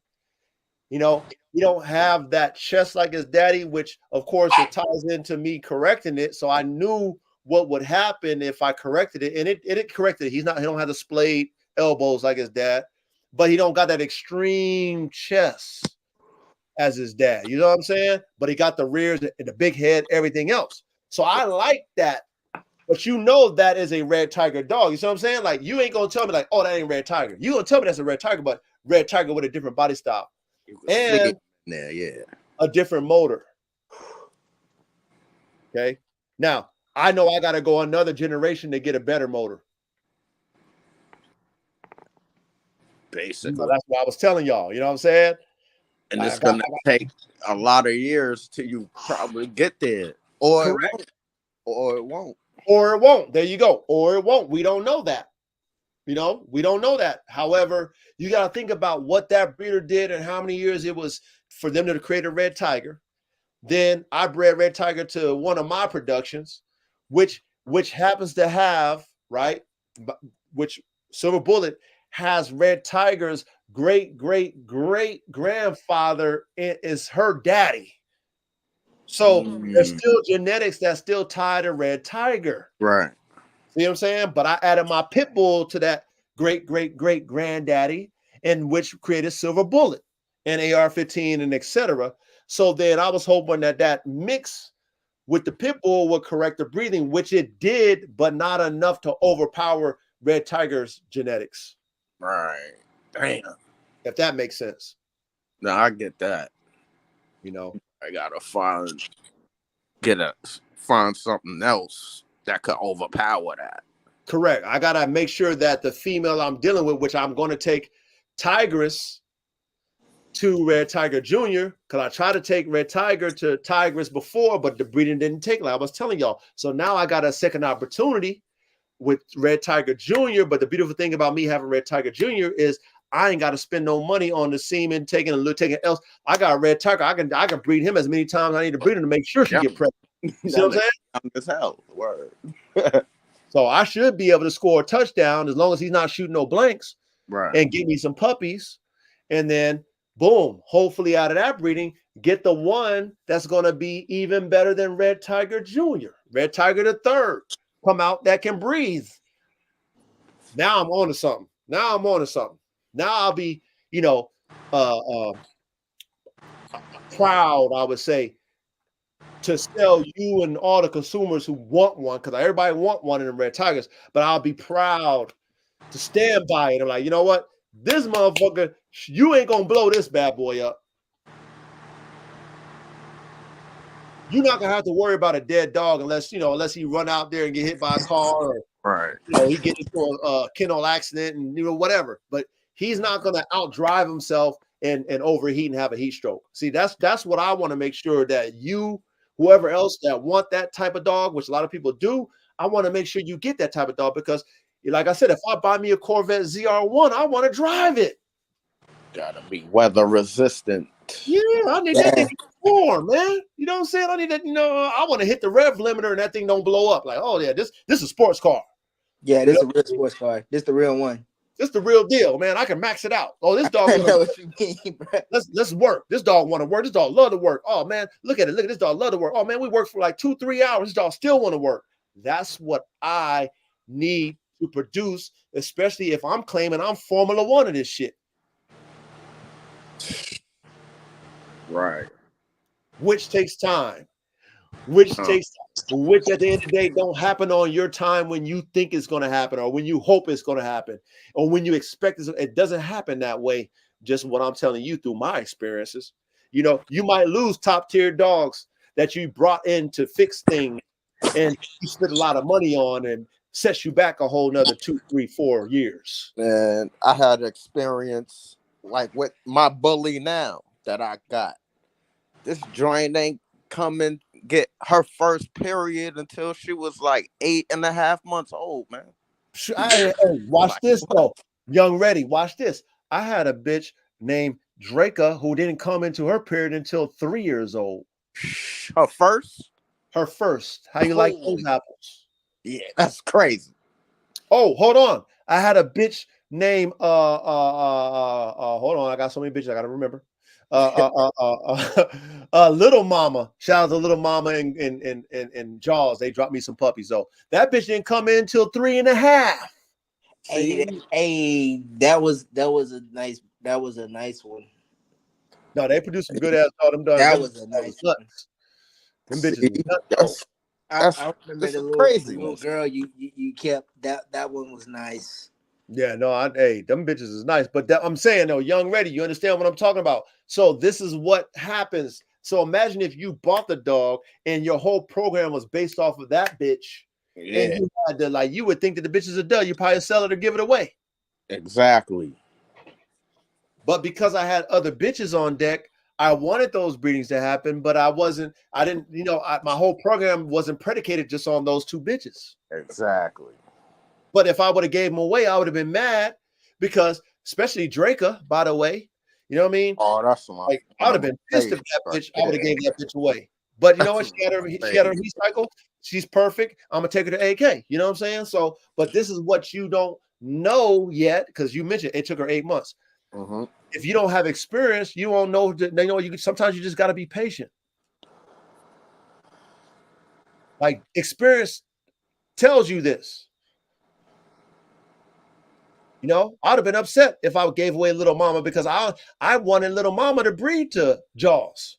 3 years? That bitch didn't come in the heat. 3 years? No blood, no nothing. Maybe she had a silent heat. Maybe. Yeah, I don't know. maybe.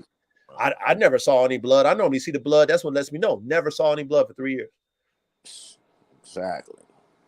And then I bred her, and then I got, 11 puppies out that bitch. No, 12. She gave me 12 puppies out. That bitch gave me 12 puppies. Fire. Damn.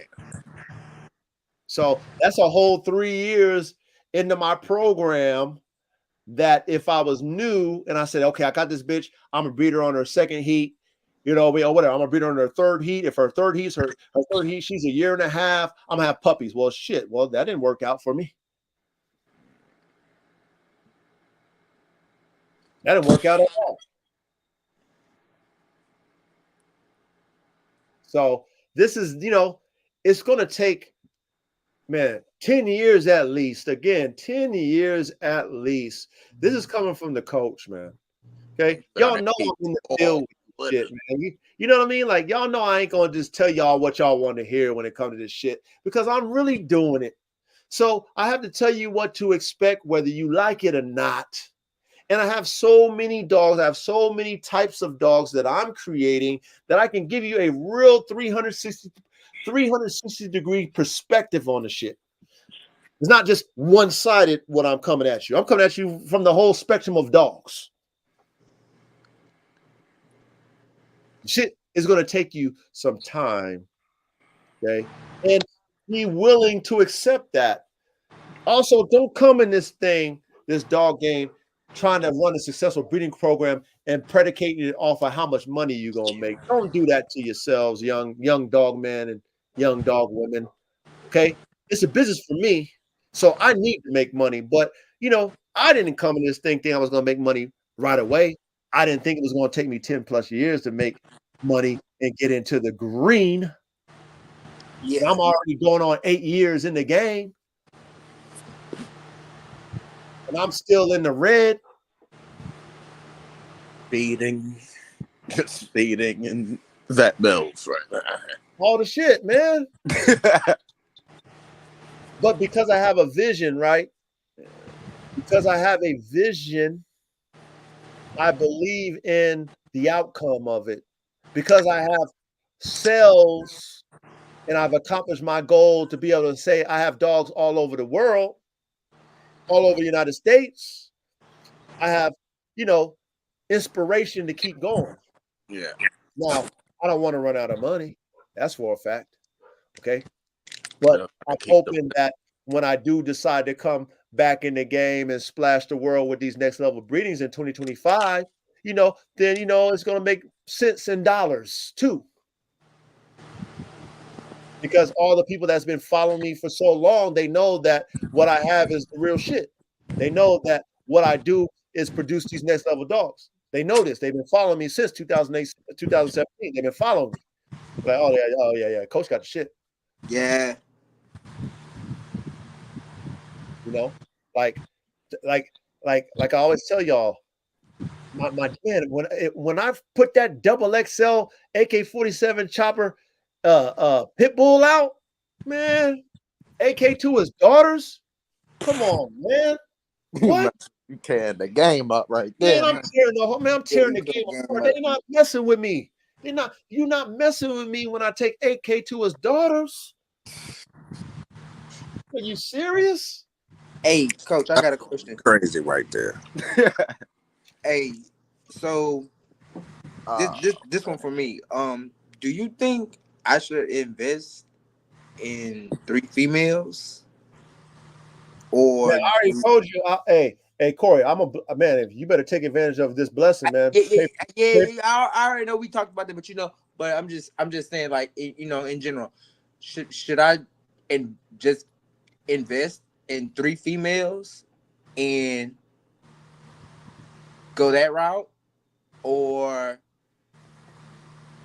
for my new bitch, get her when she's of age, get her a stud fee and keep everything in house. Going that. If you have room for the dogs, you better. No, with that line breeding If thing, you have room for the dogs, listen to me, Corey. Mm-hmm. You better take advantage of what I'm blessing my peoples with. That's all I'm Yeah. telling you. That's all I can add. That's all I can add to you. That's all I'm telling you. You better take advantage of me blessing whoever my peoples were able to get that. Shout out to Bill. He got blessed. You know what I'm saying? I ain't never sold a dog for $500.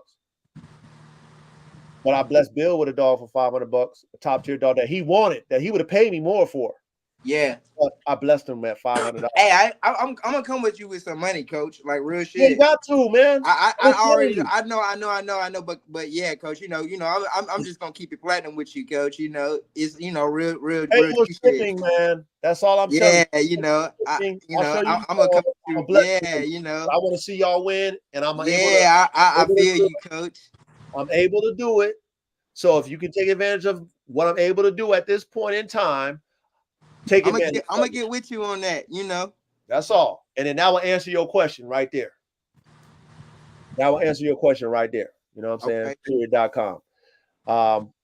But yeah, I mean, anybody else got anything to add as far as like what y'all think, is needed to have a successful program, what you would have to do to have a successful program, what it takes.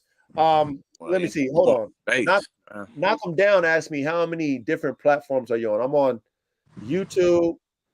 I'm on IG and Facebook. He asked a lot of questions way before, though. Oh, he did? Okay, yeah. I'll make sure I get back to you. Knock him down. My bad, brother. And Old Blah Bang Bang asked a lot of questions. He said, what did he say right here? So I put that up in there. He says, so how do you know if you have a successful breeding program? Would it depend on what the breeding program means to you? Yes.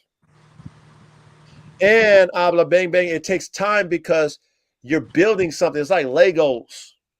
And like I said, we're assisting God. We're not God. So you don't know, even though you have an idea of what the genetics and what's behind the dogs and what the dogs act like and look like, you don't know what they're going to produce. You see what I'm saying? You have no clue, zero clue. So you just hoping based off of your vision that you're going to produce it. So when you produce those dogs and you keep them, you got to keep them or have them around you to see, then you can assess what those dogs are and you can match them with your notes, your lab notes. You're like, okay, damn, this dog, this female's like this, that like that, that male's like this, that male's like that. My note said this, my note said that. The mom is this, the mom is that, the dad is, grandfather's this. Like you can assess it, and then you can say, okay, was my end result mathematically successful in these productions? And then that will tell you if you have a successful breeding program according to what you was trying to produce. Now, when we talk about business, is a whole different game. Okay. When we're talking about business, is a whole different perspective because it's not just about what you want as a breeder, it's about what the public is going to buy. So that's a whole nother topic. But when it comes to what you envision and what you want to produce, yeah, it's about what you see and what you get at the end of the day when you cook up. You know what I'm saying? So hopefully I answered your question right there. What did Knock 'em Down said? I think promotion and marketing is definitely necessary for any business to be. Man, Knock 'em down. That's why I say, I have so much knowledge for y'all when it comes to this stuff. Like I done marketed with the best Definitely. of them. I done spent top tier marketing dollars. Like I said, I got dogs sold all over the United States, all over the world. So, when it comes to all that, yeah, I got experience in all that marketing, sales, promotions, breeding, all the shit with the dogs. You know what I mean? Like I'm EA Sports in the game with it all. So, yeah, it plays a big part into it. And if you don't really see it that way, you're not going to be successful as a business now. If you just want to breed something and you have a goal and it's a hobby, like I told you, I started out as a hobbyist in 2005. It became a business in 2017 when I started investing 6 figures in the dogs. Okay. Became a business then. Okay. Selling puppies became, I need to make money. So then I got to spend money on marketing and Google ads, websites, Instagram ads, Facebook ads. Oh, yeah. Having people hating on you because your stuff is being blasted in their face. They mad because you getting that promotion. They mad. So they report you. They do all the stuff. You know what I mean? Like, man, I got so much game when it comes to this dog shit. So, all right, I see a lot of things up here where these people are buying all these Frenchies, right? And they know that it's a Frenchie. Everybody knows what a Frenchie is, so I could sell it for what a Frenchie is worth. Instead of like how with the bullies, you can't really sell them for 6,000, 7,000 unless you are a reputable name. Right. Whereas the people with the Frenchies, it don't matter who they are. They got Frenchies. Mm-hmm. So they could sell them for $4,000 or $5,000 without even blinking, and get them off. But that's not true though. That's not that ain't true. a fact. They still selling them for under Yes. market price. Yes, because I have a friend of mine who is a Frenchie breeder, and he's got top tier dogs. He's got top tier fluffies. He's got top tier Frenchies that's compact, small, all the shit with all the colors. Mm-hmm. And he had to, sell his for pet prices, $1,500, $2,000 with papers. Yes, Sheet. and he spent top tier like 30,000, 40,000 for his fluffies, 7,500 for his Merle. Damn. And he has to sell his for $1,500 to $2,500. They too much work. They too much work for me. They sold his fluffies, top tier platinum fluffies for like $4,000. Oh nah, man. They too much work. That's nuts. They too much work. They too much work. It's too many vet visits. All that plays, but at the end of the day, it goes back to it's way too much investment in them. It goes back to the marketing. Like they got mutts, basically. Then it's mutts. Well, but they not mutts. But you know what I mean. Well, watch this. They just lap dogs. Watch this. It's the market. Now, if the market dictates the price, which it did at one time, if you got into that fluffy, it was some of them shits for $1 million. If you got into the different Merles and the Isabella Frenchie game in the beginning, you would have got paid, because when I did my Frenchie litter, I got paid. Right. Because I got into it in the beginning. See what I'm saying? Mm-hmm. So I was able to eat. Now the market wasn't so flooded. Correct. Yeah. Correct. What you had was a new thing. Correct. And then It's a trend. It ain't in style no more. That shit was a super trend, boy. But Super see, duper trend. what It ain't in a style. lot of shit that's going on right now is because the market is so fucked up. Like a lot of shit, what's going on is like even those exotic bullies, like they selling those like for real. Like Coach said, his buddy had to do. They selling those motherfuckers for like 1,500, Mhm. but they got a YouTube or they on Instagram. They telling you they selling them for $5,000 because if it's a fool that doesn't know that the market is down right now, they The can still fool's get their gonna jump. $5,000. Right. You know what I'm saying, off of one puppy. So that's what a lot of that shit is going on right now too. Like, so it's like smoke and mirrors for a lot of people. So don't believe that, like, yo, they still moving Frenchies or exotic bullies. Nah, man.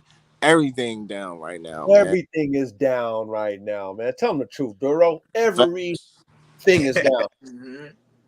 Okay. Why you think that I told y'all I was not selling shit for 2024? I already felt it when I had it in 2023. I felt it already. I felt everybody with their money all tight, but they acting like they got money. I'm like, I ain't playing this shit in 2024. I don't know. Yeah. I'm not playing with y'all in 2024. I'm cool. And right now, that's what everybody's dealing with. You know what I'm saying? Even the best of the best is dealing with that, man. That's what I'm saying. Like everybody had to drop their prices. Or It's, and sitting it's on what it puppies. is. And they Sitting sit on on puppies puppies. Like you that said, y'all don't got sit on space. puppies. Don't got the space for them. Yeah, that shit is crazy, man. Hey, So man. Hey, they don't have the space. You know what I'm saying? But this is the thing, right? This is how it goes. Also, like it's like I said, man, because the game is ill, man. The game is rigged, man. Because it's always a mind fucker to fuck us to make us think that is something is it is what it ain't. You understand? So the thing is what they do, man. It's like they like listen. Think about it like this. If they was making $5,000 off of each puppy in the exotic bully and Frenchie community, you understand? Why the hell would they have so many breedings back to back to back to back to back with these dogs that they got to get C-sections and C-sections and C-sections? Why would they do that? Obviously they ain't And making getting it. the money like that because if it was, then you would think you up already. Yeah, Right. you think you up already. period. You got eight And they can't be your puppies. dogs. That shit's bread right there. That's 40K what I'm litters. saying. That's what Cap. I'm saying. It's rigged. All cap, man. Now, there's some breeders who have a market, but they're not at the peak of their price tags. I guarantee you that. Not at all. Because it's a business. So if somebody can get maybe not your quality, but something similar that they wanted for the less, if let's say it's between you and another breeder that they wanted, but the other breeder's like, you know what, man, I need to get that bread, so I'm gonna drop my jaws. And you're like, oh man, I can only get that. They're gonna go with the other one because it's money. Yep. Yep. Like, man, he's offering me a deal, man. I mean, I like you, I want your dogs, but I mean, I can't pass up on this deal. So if you're not thinking like that as a businessman, Ooh, and salesman. you catching the L. Yep. And that's why for me, I can't be a part of that market. I gotta wait it out. Yep. Yeah. Because then I would have to play ball because I'm a salesman. I gotta play ball like that. Well, okay, well, damn it, man. This dog is worth 10 grand, but I'll give it you. All you got is 5. Okay, man. Give me 45. Take it. Right. I gotta sweeten it so I can get rid of this damn dog. Mm-hmm. It's like, man, wah, wah, wah. And so that's the same thing that's going on with the Frenchie game. Every dog breed is going through this same thing. It's a buyer's market, not a seller's market. And all these people that did all these breedings right now, they're either going to sell them dogs for the low or sit on them. Pick one. Pick one. You might sell 2, 3 of them for the price you want, maybe. The rest of them is sitting there. To Other than that, you 6 sit on months. it. And you gonna have to drop that Yeah. price that you asking for. Yeah. It's gonna have to keep lowering. I don't care what you asking for, bro. I don't care if you talking about give me 25. You gonna have to drop that joint at 15. Yeah. Yeah, You're Yep. they gonna do it too. just selling. And I mean it's gonna sell for that, but you know. No, it ain't. It ain't. It Not ain't gonna sell though. because people having It trouble still selling want them dogs more. for They want 15. drop People that. are. That's a fact. Let me get for 800 OG. Yeah. There you go. That type of shit. Yep. And you can be like, okay. You can be like, okay, take it, because you don't want to be, because it costs more money to take care of them damn dogs and feed them. Hell yeah. Shit. You gotta take what you can get. Yep. Knock them down. He asked me, how long was it a hobby for you? Well, let's see, 2005, 2006, 2007, 2008, 2009, 2010, 2011, 2012, 2013, 2014, 2015, 2016, 2017. So about 12 years.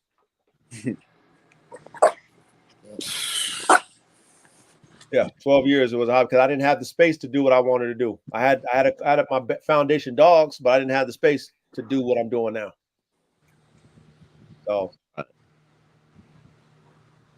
but you know what? Co-owning, hey, knock 'em down that co-owning play, it sounds good, but most of the time when you do a co-own, the things happen to the dog. Yep. You know, like you do the breeding and the person don't want to take care of them and all that shit. You know, it's a lot that goes into that co-owning. You know what I mean? 75% co-owning is you. You gotta have like a very special type of person to like Like really, your fam or something, like your homie and shit. yeah, that's gonna really take care of that co-own, that up to the standards that you needed to be. Correct. What goes on with that co-owning? I don't know all the details into that. Like, if I do a breeding with that dog, I'm sharing the litter with you and the people I did the breeding with. Or what's going on? So basically, it's like this. Say me and you do a breeding. Say you use my boy Bane, right? Yeah. Use my boy Bane. We do say we go. You give me a pup pack deal, right? But then Right. say like we was having trouble, like 2 puppies we got left. So we say, yo, we really want to keep this lilac tri female in the camp, man. You know what I'm saying? We trying to do a co-own, you know, such and such and such. So say you say, oh man, my man, you know, Coach wanted, you know what I'm saying? So we do a co-own with Coach, you know what I'm saying? The girl. So that'll be like later on down the line when she's you know, up to age and she's able to breed. Mm-hmm. That's when we'll, you know, look to bring her in. But say Coach wasn't Coach. Say Coach was irresponsible, didn't really care, you know what I'm saying? He on the breaks of being put out his house, you know what I mean? The pup ain't been dewormed, you know what I mean? Ain't had his shots, you It's know. in his care at this particular moment. Yes. Yes. I get Yes. that. That's the back in sometimes of the co-owns. Because You we gotta still really need that space. So we all right, back. All right. Yeah. So check this out. Crazy, man. So I had a kennel partner earlier on in my well, I've had probably 2 kennel partners in my, let's say, career of dogs, from when I was a hobbyist to when I took it serious. And you know, I made it to where they had, you know, they invested in their dogs, I invested in my dogs, but because I went a step further with my program, because of that was my kennel partner, you know, I pretty much had the top tier studs because I had the money to buy the top tier studs. But long story short, you know, the investment that I put in with the studs, I had a kennel partner like, look, man, you know, I didn't even expect nothing from the stud fee. I just want to see him win, because whatever he produced, if I like what he produced with my shit, then I was just expecting, hey man, you know, like, hey, let me get a stud credit back. But 9 times out of 10, you being me, I was the one that was giving, and they produce what they produce, but at the same time, you know, they not producing how I'm going to produce, and everything that I would expect in return, I didn't get. You know what I'm saying? And so, you know, same thing with co-owning. You know, you might do a certain type of way with that dog, promote it, right? Take care of it. But the person that you give that dog to that you co-own might not do the same. So now, you know, you trying to promote the dogs to sell them, and that person who has the dog that you co-own with didn't take care of it. So now you want to promote that dog, and it's looking bad for your breeding, because like they like the dad, but the mom look like shit, or vice versa. Yeah. Because the person didn't listen to you, they didn't take care of the dog, they didn't give you the pictures that you needed to promote it, etc. And then now you asked out. So it has to be the right person. I don't know if that was you, Young Ready, or you, Duro, that mentioned that, but it has to be the right person that you say, okay, you know, just take care of this dog, okay? When I come over to take pictures, you know, feed the dog the way I like. You got to give their co-owner the instructions on how to take care of that dog, and you got to follow up to make sure that that's taking place. Okay. If you just say, "Hey, take care of this dog. I'm gonna breed it whenever I'm ready," then you do it. And like I said, you got to promote both the dogs for the breeding to make money. But if you're not making money, it don't matter. You know what I'm saying? Fuck it. If you're not making money, you just want to breed it. Make sure that co-owner is going to take care of it. The dog ain't sick, ain't dead, etc. Yeah. But it's hard. Put it that way. It's not easy. It's a hard thing. Dealing with kennel partners is hard. Dealing with co-owns, man. You know Yes, what I mean? it is. I tried the kennel partner thing. That sucked. You said you had a Young Ready. You said you had a little co-owner situation, not a co-owner, but a kennel partner situation, right? It's almost okay. Yeah. And we had like 25 females, and we had one male at the time, and at the end I had brought in 2 more bulls, a female and another male. So then there was 26 females and 2 males. And the females, they was all coming into heat at the same time, the way he had it set up. When I came there, he was already doing the breeding. I just came in because I was bringing extra dogs in. And how they do in my neighborhood, everybody's backyard is a space. So we could put dogs in your backyard.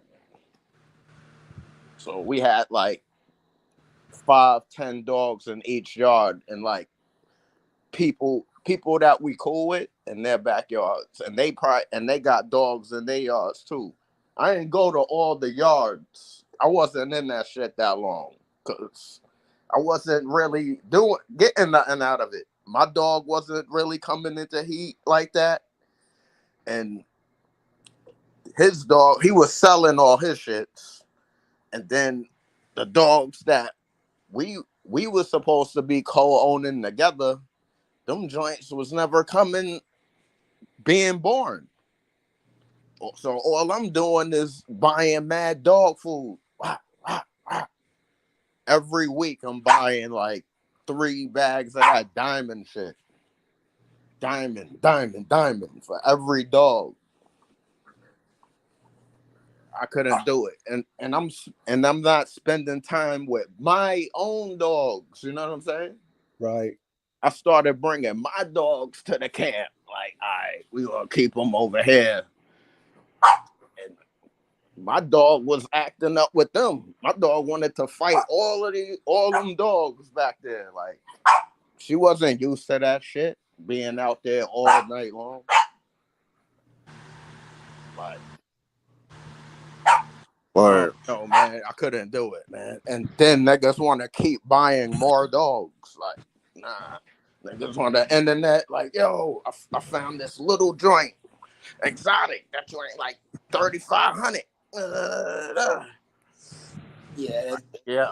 But we already got dogs. That's like somewhere that ain't it. It's like that shit ain't going nowhere fast. Like, you know, what I'm saying? Just a bunch of dogs. Nowhere, bro. It's a bunch of dogs. Just a bunch of dogs, man. And I had to get out of that shit. Yeah, for sure. I want to do when I do my shit. I gotta do that shit by myself and have the right amount of space, the right amount of dogs, nice setup. Do it like that. I'm gonna do just like what we talking about. Yep. And that's why it's valuable.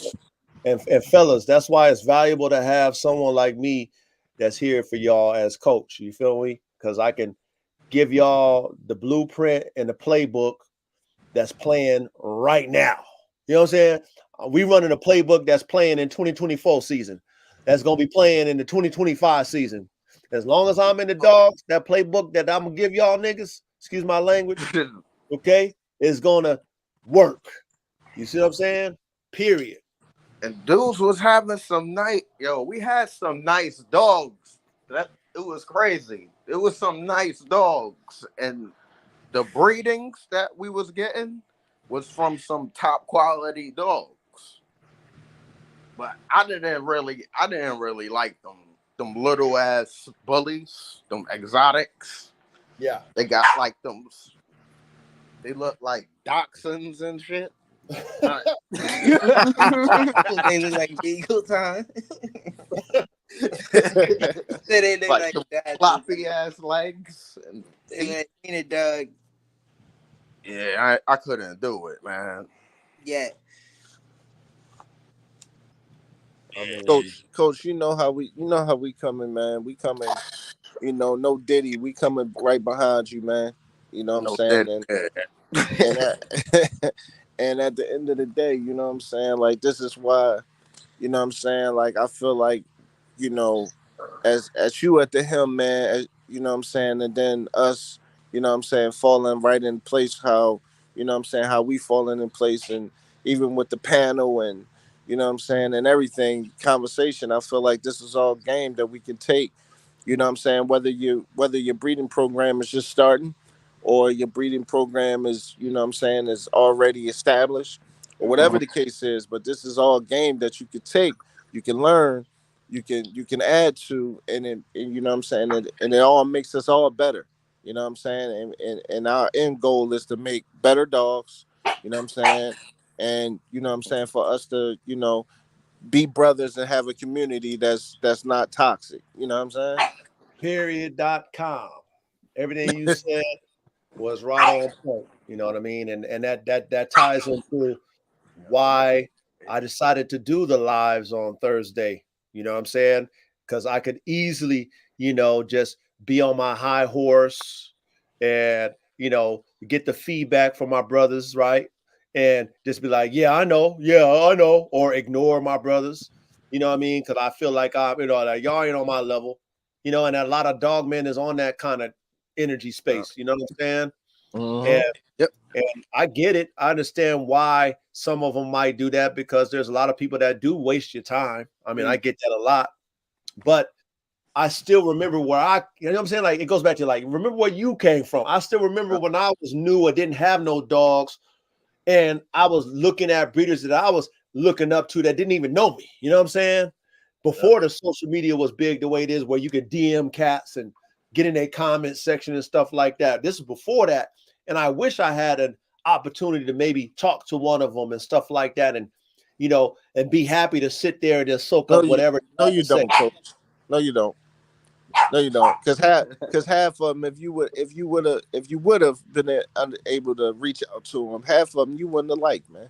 You would have been like, man, I want to punch that mother right in his face. Right. You know what I'm saying? Because you'll see that, you know what I'm saying, like you say, they on their high horse, man. They would have been like, who is this little dude talking to me? You know what I'm Hollywood. saying? Yeah. You're right. Because a lot of them are, you know what I mean? A lot of them are Hollywood and on that energy space. My thing is that what I experienced that I didn't like is when I had the money to spend with them, and they was just stroking my yin yang. You know what I'm saying? And no Diddy. And yeah, no Diddy, right? You know what I'm saying? But they was giving me that stroke, trying to make me be on that Tony. It feels good. You know what I'm saying? But then at the end, Hey, but at the end, right, when it was the happy ending, you know what I'm saying? They didn't finish me off, no diddy. You know what I'm saying? I got a bad ending because I got some shit that I wasn't expecting. You know what I'm saying? They prepped me. They prepped me. Yeah, they buttered you up. But then when I got what I paid for, I didn't get what I paid for. So that's what I didn't like about them individuals. When I finally was able to, you know, get the entry fee to actually get that feedback, I was getting stroked.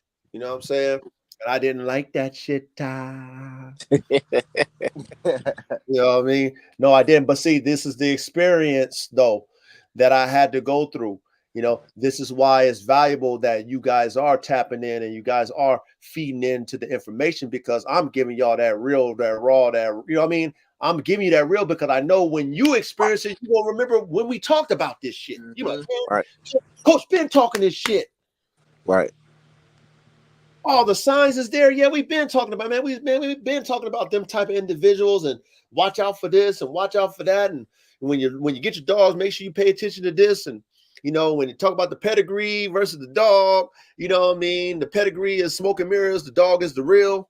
But that doesn't mean what you see is what you're gonna get with the dog. Like, man, there's so much to this dog shit.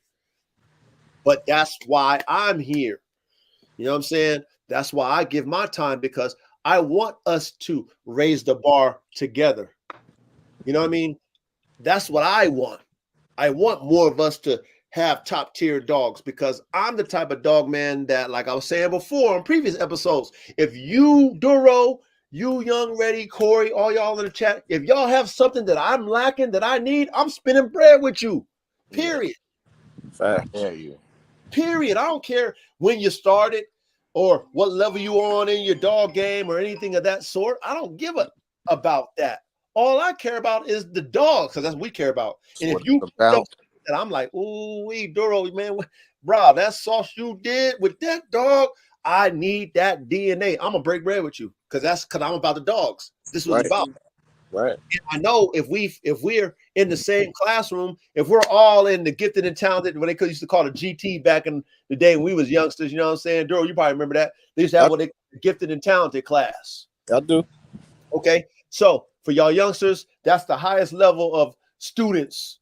When you was way above the good students, they put you in what they call GT, where all the smart ones, right? The valedictorians and shit. Yeah, well, you know, just the motherfuckers with super brains. So if I'm in a classroom of super dog man and you produce something super, I'm gonna break bread with you. Yeah, Period. I need that. Yeah, I'm not gonna be like, oh, well, you're super and I'm super, but I feel like I'm more super than you. What? Hey, I was super before you. Just because you got your super dog now doesn't mean that you're better than me. So I can't buy from you because I was super before you. Like, that's how the dog game truly is. That's really how it is. Right? We can't be like, yo, brah, you know what I'm saying? Like, brah, I've been doing my thing, but brah, like, you got something that I don't even got. And I'm humble enough to say, I need that. Mm-hmm. I'm glad that you did that. Salute to whatever you did that I couldn't do, that I see, that I need. I need to break bread with you and get that. And then not only am I going to be like, thank you, give me that on some Chris Brown shit, I'm going to tell the people where I got it from. Right. Because they're going to ask me, yo, where you get that dog from? Hey, man, Duro. Hey, man, Young Ready Red gave me that shit. Yo, man, Corey gave me that shit. Knock them down. All y'all. Blah, blah, bang, bang. All y'all in the chat. Y'all gave me that. I'm going to give y'all props so y'all can eat, because I know when I throw that boomerang out there, it's going to come right back to me. Yeah. Word. I know that. I know it. But most of the people, they want that spotlight so bad. They crave that power and that position of in the forefront so bad that they don't want to give it away, because they want that forefront. They want everybody talking about, oh, it's the coach, it's the coach. No, it ain't the coach, it's the dog. If my dog ain't ringing bells in your ears, I need to make me another dog. Right. Mm-hmm. That's how I see it. If AK ain't ringing, it better be one of his sons. If AK sons ain't ringing, it better be one of his grandsons. Or, better be one of his daughters. As long as the dog is ringing, then, hey, that's all I need you to be talking about. Don't talk about the coach. Man, talk about the dogs, man. Right. You know, and you want that dog. Guess what? You got to get it from the coach. Mm-hmm. Period. Yeah. So And that's when it goes back to, you know what I'm saying, the humbleness and changing the narrative of the dog game. You know what I'm saying? This is like the first channel that I've come across where it's nothing but brothers, but it ain't no hate or backstabbing, you know what I'm saying? And none of that behind closed doors or in your face, you know what I'm saying? A lot of them other Jones, they be dissing each other, you know what I'm saying, right to each other. You know what I'm saying? And I'm like, what is going on here? You know what I'm saying? And they ain't even catching, like he just said, like basically your dog ain't shit. You know what I'm saying? And it be a lot of that, man. But where we at, how we coming, you know what I'm saying? It's like, we coming, we trying to build. I'm trying to build with all y'all, bro. You know what I'm saying? I'm trying to build with all y'all. If we can, let's do something crazy Yeah. that never been done Never before. heard. You feel me? Like that's like my vision, bro. Like that's where mine's I'm too. trying to go. Mine's too. You know what I mean? Like Word. that's mine's too. It's like I like the pioneers. I like the thinking man. You know what I mean? I like the smart dog men and smart dog women. I like the ones that like to take a risk, but calculated risk. You know what I mean? I like the ones that like to raise the bar. Like, it's good, but it ain't good enough. You know what I mean? Like, how many people will tell you, like I said, if you seen a red tiger junior, you might clap your hands and stomp your feet and try to carry me on your back. Like, coach, you did it. But see, I ain't gonna lie to kick it to you because my standard is higher than what you see.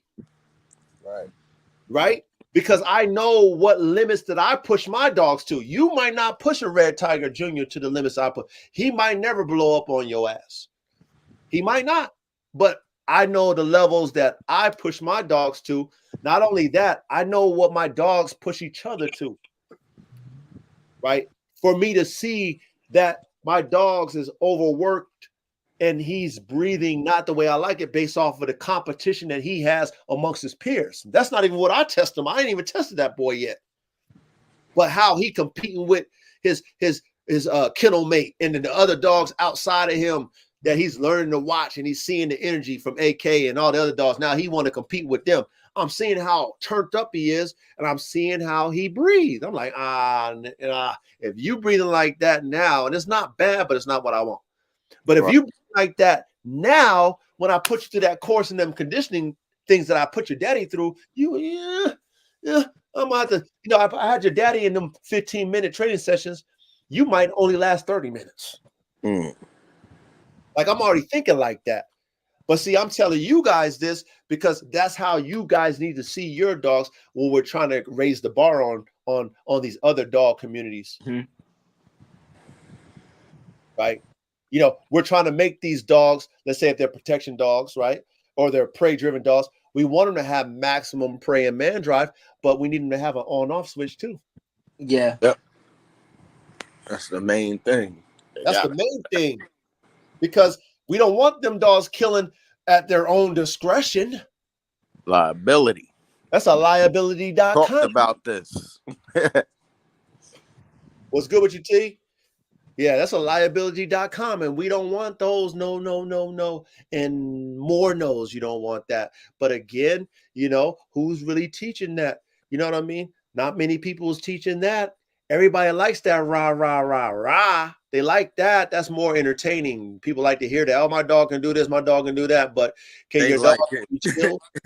They like it until it's happening. Yeah, they like it when it's happening, but until you get sued or you got to go to jail or something like that, or it kills some neighbor's animal or a person or a child. It's different when that happens, or you can't control it. It's different when that happens, or it turns on you because you didn't have the alpha focus on it that it needed. Oh my God! And does that happen so many times to people? Oh yes, it does. And they don't know how to read it. They don't know if it's aggression, if it's play, or if it had a toothache. They don't know what's going on. Man, they just don't know the dog's energy. You know what I'm saying? Like Yeah. if you just deal with dogs enough, you know when a dog is about to do something uncertain. You know what I'm saying? I know all my dog's energy and I check it. As soon as it's like, you know, it's like your kids and stuff. You know, like, don't you dare give me that attitude. Yeah, hell yeah. Oh, I Yeah. see you over there. Oh, you trying to have attitude? No, you know how the kids. No, yes, you are. I see it. No, I'm not. I I catch it right. notice it a lot with like those cane corsos Uh-huh. where you tell them, you give them a command to sit and they'll do it, but they'll growl and do it. I see. Like I they're don't play that. growling at you while they're doing it. I'm like, I don't oh, play that. yeah, that's too much right there. I don't play that. You better not. It's like I said, like your child. Doing this own thing. Yeah, because you know he telling you something while he doing it. He's talking back. It's like your kid talking back. Go sit down. You know, your kid go sit down. I don't want to sit down. Showing you teeth while it's doing it. Man, ain't no that don't Man, happen. I'm nipping that in the bud. Before Word. that even, you know what I'm saying, before that even come a thing, man. My boy Bane raised up at me one time, you know what I'm saying, and I had to check him. I had to be like, yo, like, dude, is you crazy? Like, I feed you. Yeah. You know what I'm saying? Like, I feed you, homeboy. Like, you might want to think about that, but he like, you know, he 10 months, so he got that puppy. Oh, yeah. Yep. You know what I mean? He got that puppy, you know, aggression that I'm gonna see how far I can go with that type of Yep. thing. Right. You Yep. know? They will. They'll test you all day long to see how you respond to the energy. The key is nipped in the bud. You know what I mean? You just gotta when they give the energy, you gotta break that mindset. You know, like you said, you see it. What are you doing? Like, you Yeah. know, stop, boy, you better stop that. Mhm. You know what I mean? I instantly put him on his side, you know what I mean, put him in his submissive role, you know what I'm saying, in that stance, I mean, pardon me, you know what I'm saying, and I just was talking to him like, don't you ever do that. Like, you know what I'm saying? Don't you ever think that it's all right that you going, you know, at me. Like, I'm not having that. And that goes for any dog that I ever have had anything. I don't play all that. No. No. You know what I'm saying? So I had to get that, you know, under control because, you know, once he, you know, he's already what, 60 pounds, 10 months, 60 pounds. Man, he ain't even done growing. So when That's the dude in the picture? yeah, The brown dude? the brown one. Yeah. Mm. Wow. You know what I'm saying? I like that, him. He dope. huh? I said he nice. Thank you. You know what I'm saying? But like that's like him. Like he think he already 60 pounds, man, 10 months. And he's strong. You know what I'm saying? So it's like one of those things, it's like, man, you're not gonna be 100 or 95 or something pounds, you know, thinking that you're gonna be doing that to me. I don't think so. Yeah. And they gonna try to test All the time. Right. everything for weakness. Yep. They gonna stay doing that. You know what I mean? And it's just like I said, the thing is this, you just gotta break them out of it. As soon as you feel the energy off, you gotta stop what you're doing. You gotta communicate with them, look at them in their eye, and let them know what time it is. And one thing about the dogs that I understand, that they understand, that when you break it, it's like your mama. You respect your mama, and they respect you at the end of the day because they know you feed them. But if you're not gonna check them and make sure they understand that you're checking them by cutting that energy off and then correcting them, then they're gonna be like, okay, well, damn, he let me do that. So I'm gonna push it even further. You know, or like you mentioned, those Connie Corso, certain type of dogs that will listen to you, but then still talk shit while they listening. It's like, nah, you ain't gonna be growling and I tell you to sit, or you're not gonna be showing me your teeth when I tell you to do something. Boy, you better close that jowl up. You got an attitude. You know what I mean? Or I'll put you away and ignore your ass. Yeah. You better get it together. Not get more attention. It's always, to me, man, it's always the boys, you know what I'm saying? Like, Yeah. It is always them. yeah, the girls, like they, you know, they might have their moments, man, but like it's always the boys that got, you know what I'm saying, they got that I want to see how far I can go, you know what I'm saying, with daddy. And you know what I'm saying, like my girl, man, she be chilling, man. She don't do that. Like, you know what I'm saying? Like she don't do that, man. Bang, yo, that fool, man. He on it every time. So I gotta make sure I look him in the eye, coach. I gotta make sure. And then he'll look at me for a minute. He'll stare at me back like, what you gonna do? You know what I'm Yeah. saying? And then but then when he look at me, he like, oh, he not playing. And then you know you get that break, and that's what I want before I walk away. I want him to break before I walk away to let him know you're not challenging me because I'm a win. Yep. You know, And that's what they do to each other. Just think about when dogs stare each other down, they be all stiff. yeah, They waiting for the dog to break. that's And if a they fact. don't break, then they go at each other when they don't break. That's a fact. So That's a that's see, what they do. that's called dog etiquette right there. And Yeah. it's something that a lot of people don't have. Proper dog etiquette that knows how to handle these high performers, high drive, you know what I mean, dogs that we have, like Coach like to say. Because it's a lot of work, 3 times. You know what I'm saying? Like, Every day, all day. Yeah. You know what I'm saying? Period. You got to stay, because that's one thing I always tell y'all too about the dogs. Anybody who's a dog trainer know this, but it takes consistency with a dog. Once you train a dog, and then let's say you train a dog for a year, and then you stop training it for a year, that consistency, that dog forgets all that shit time. yep. Because that's just how dogs operate. They pay attention to repetition. Just think about how They dog live for the operate. day. They live Every for the day, Yeah.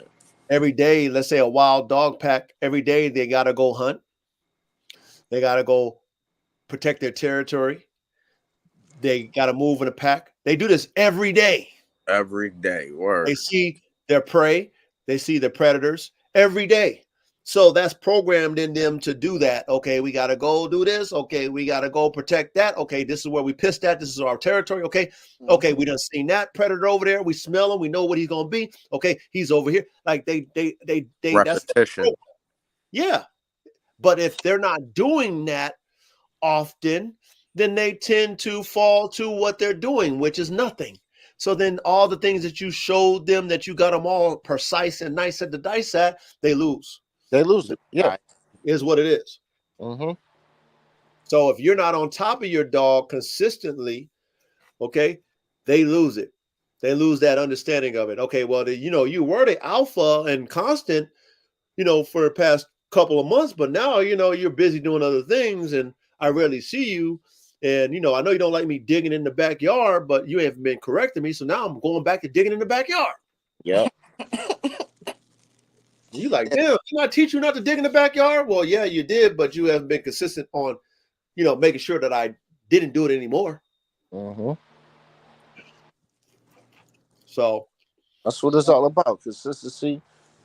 You know what I'm saying? Staying on top of it, just like you said. Like that's how you train a dog. And you have to do that just like you teaching a kid how to count or the ABCs.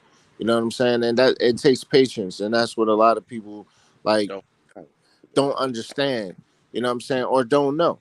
Like they just think, oh, I taught Fluffy how to give Paul in 1 week. Fluffy give Paul. 2 weeks later, Fluffy looking like, huh? You know what I'm saying? Because you stopped. You just thought that you had it, but you got to continue that training. Yeah, or he just don't respect you. Or that. That too. He knows like a man, because he gonna give the hand to somebody that got the treat. Yep. That 3. All that. Word. I mean, everything that y'all saying is valid. And that's why it's important that we use this super dog computer to relay that, so that for those who are paying attention in the class, they can understand these things when they're dealing with it with their dogs. When they have a dog that wants to challenge them because they got an alpha dog, You know, they don't back down. And, you know, what are you doing, Fido? You know, why are you acting like this, buddy? Like, come on, man. Like, come on. Like, that dog is not that type of dog. That dog needs you to show him some authority. Like I said, break him out of it. Like, boy, I feed you. You know what I'm saying? Give them that frequency. Just the same way they give each other that frequency. You know what I mean? Like them dogs, man, they'll give each other that look. You know, like we said, they give them that look. They look at each other, and all of a sudden they'll start. You know how they do. Yeah. Mm-hmm. So it's like, how come we not doing that same thing? Give them the look, and you know, give them that verbal confirmation that we ain't like that. You know what I mean? I'm not looking at them like, what? Don't do that to daddy. No, hell no. Hell no. I don't care what the circumstances. It's like, don't you ever do that. Didn't I tell you to sit, buddy? You're the new fire hydrant when you talk to your dog like that. It's crazy, man. But see, we're talking again out of experience. We also understand our dogs. We understand that we have to be the example, and we have to be their control mechanism at the end of the day. And when you're dealing with dogs with high prey drive and high man drive, they have to comprehend that just because they want to do something doesn't mean that they are authorized to do it. That is what we have to make sure we relay to these type of dogs. You know what I mean? Because if not, it goes back to the liability play. You know, you never know when you might be in a situation where you're not around and somebody else comes around or another animal comes around, or, you know, a possible kennel accident can happen and it just gets set off. Now you're dealing with a problem instead of preventing it. Now you failed your dog. Definitely.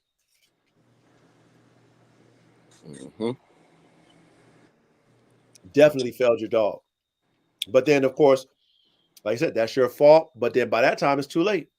Either, you know, you lost a dog, or, you know, somebody got bit.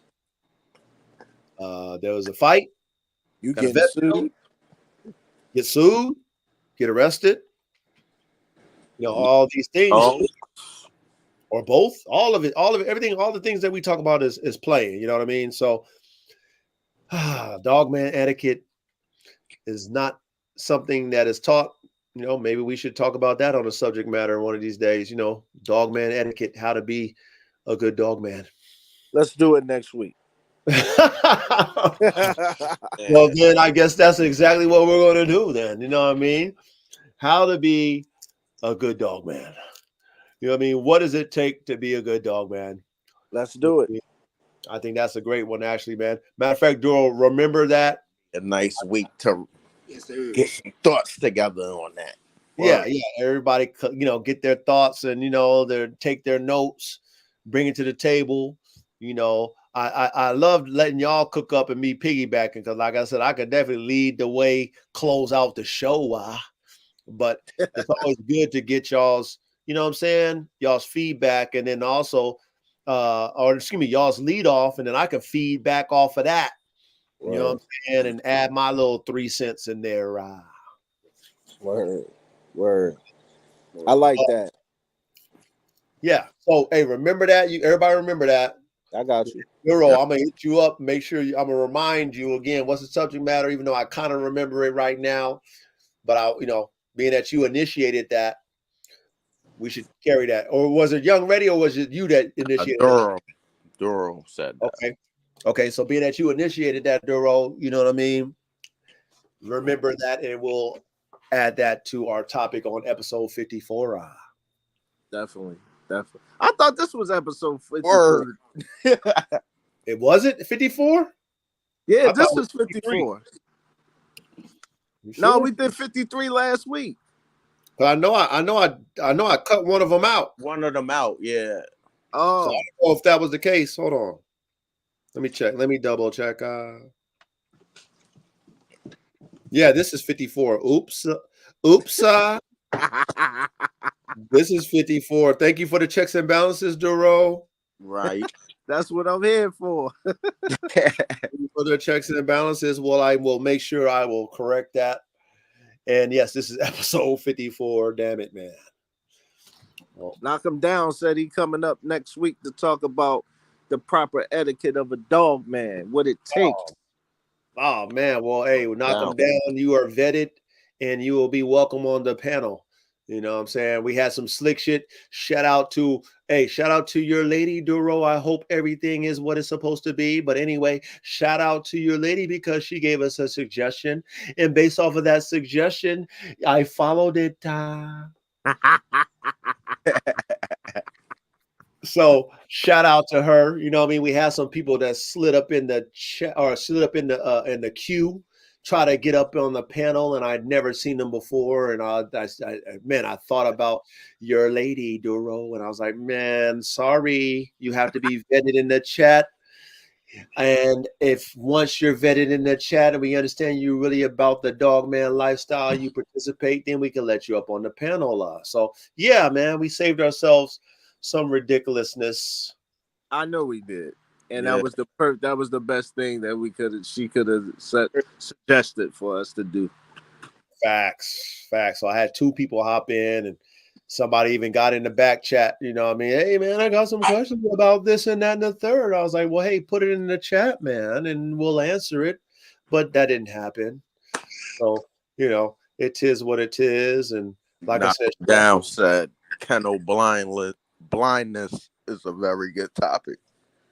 hey, knock him down, man. Knock him down.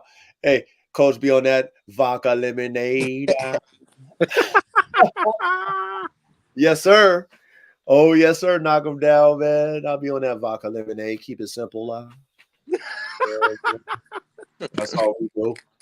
You know, on that kiss method, on that vodka lemonade. Keep it simple. That's how we keep it. You know what I mean? No need to complicate shit because, you know, life's already complicated and hard as it is. It's a fact. You know, so the simpler we can keep it, the easier going it can be. So, but yeah, man, and if you guys ain't got anything else to add to the topic, man, we'll go ahead and close it out. Yes, sir. Let me go ahead and give everybody a shout out just in case. Before we cut out, Big Duro, man, big salute to you, man. Corey, big salute. Dog man to Don, man. Thank you for showing up on the panel, man. Big salute. Young Ready Red, you already know what time it is, man. Appreciate you on the panel, all your feedback. Big salute to you. Let's see who we got else. RG, man. Even though you came with the extra credit, you didn't act too crazy. You know, your crew came in talking dumb, but you didn't act too crazy. So big salute to you, RG. Abla Bang Bang, big salute. Big J to Don, big salute. Knock him down, big salute. Glitch. Oh, I guess that's one of RG's buddies. Thank you for showing up and wasting your time. Thank you very much. Large Rat, I guess you're one of RG's buddies too. Thank you for showing up, wasting your time. Why Awake Kennels, man, big salute. Repo Diamond, big salute to you. Case, big salute to you, even though you showed up and wasted your time. See who else we got, man. Inquisit Dijin, I think that's what your name is, man. Hey, salute to you, brother. I think I've seen you before, man, but thank you for showing up again. Hopefully you show up again and again, man, every Thursday night, how we operate, man. I don't think Petty Wapo. I already know you're part of RG's crew. Big salute, but you wasted your time with all the negativity, talking stupid. Who else we got? Big T, man, big salute to your family. You know what I mean? Missed you, I think, last week, man, but I know you caught it again. You know what I mean? You caught it pretty much on the back end. But, you know, thank you for your feedback and thank you for showing up and your support. But, yeah, man, come on, man. We cook and we stay cooking. I appreciate y'all. Until next Thursday, much love and respect. Yeah. Huh? Said it again? Yeah, I'm going to holler at you.